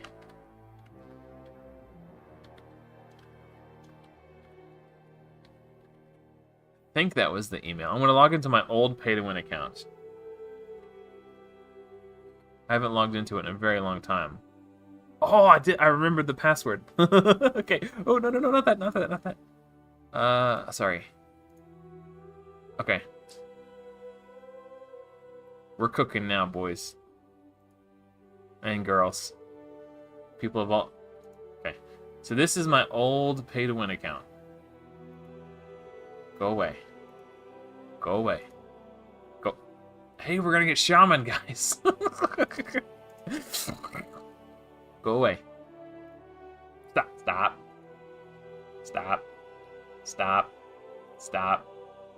You done? you done? Okay.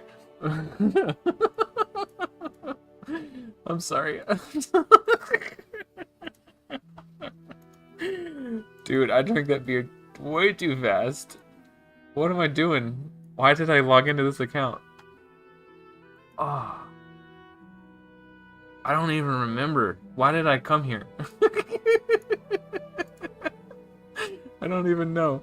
Okay, hold on. Let's see what R2 sent us. Hold on. I don't even know what I'm doing. Now I'm getting embarrassed because I don't know what I'm doing. Okay, hold on. Ooh, fancy. Okay, hold on. That's R2's collection of whiskey. And a bottle of champagne. Very nice. Very classy. Why did I log into this account? I don't even remember. I feel like I was gonna tell you guys something or show you guys something. Why did I come here? Oh, here's my ethos. What's funny is, okay, so this is the account I used. Okay, hold on.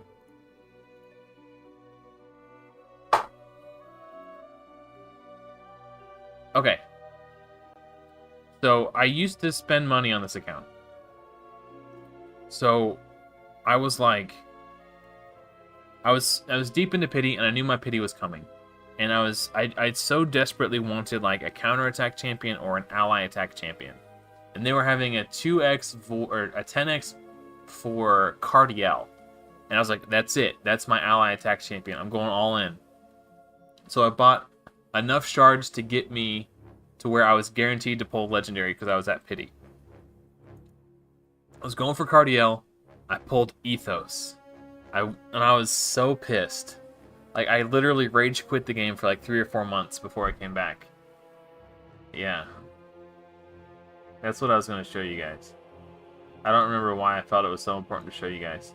But what's funny is, like, this pay-to-win account, I have surpassed, on the account that I was just on, that we were doing the live arena, that account has surpassed this account in every aspect of the game.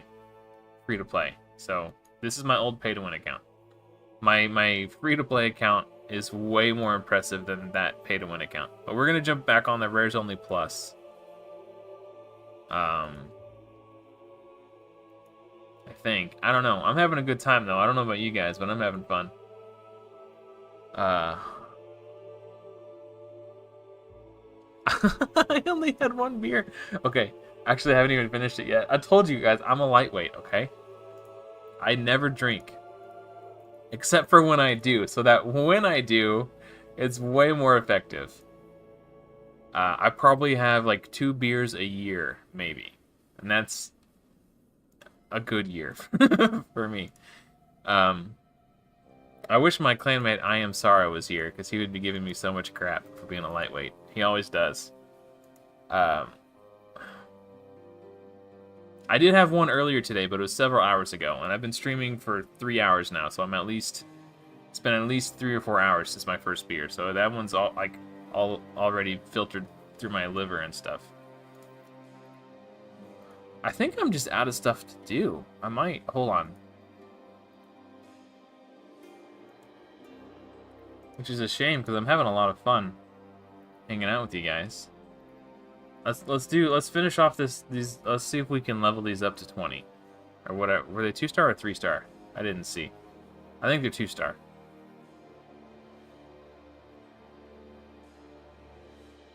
That is the right attitude, Raid Shadow Ripoff. That's why I logged into that old account. And the reason I'm doing this Rares Only Plus challenge is to show everybody you don't need to spend money on this game to beat the game. That other account that we were just doing Live Arena on, that's a free-to-play account. And that's an end-game free-to-play account. Not a single penny was spent. This account, not a single penny has been spent. And I'm only using rares, uncommons, or commons, plus any champion who is free and permanently available. So I want to teach people how to beat the game. Teach people how to beat the game. There was a comma when it should have been a period. Okay, 2 minutes and we can finish these guys off. Yeah, I think that's gonna do it, guys. I don't know what I'm gonna do for the rest of the night, but I'm out of stuff to do in the game. Ugh.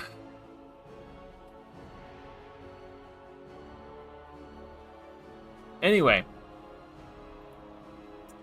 Thank you so much for watching, everybody. Hopefully, I will see you in another video soon. But until next time, everyone, happy raiding.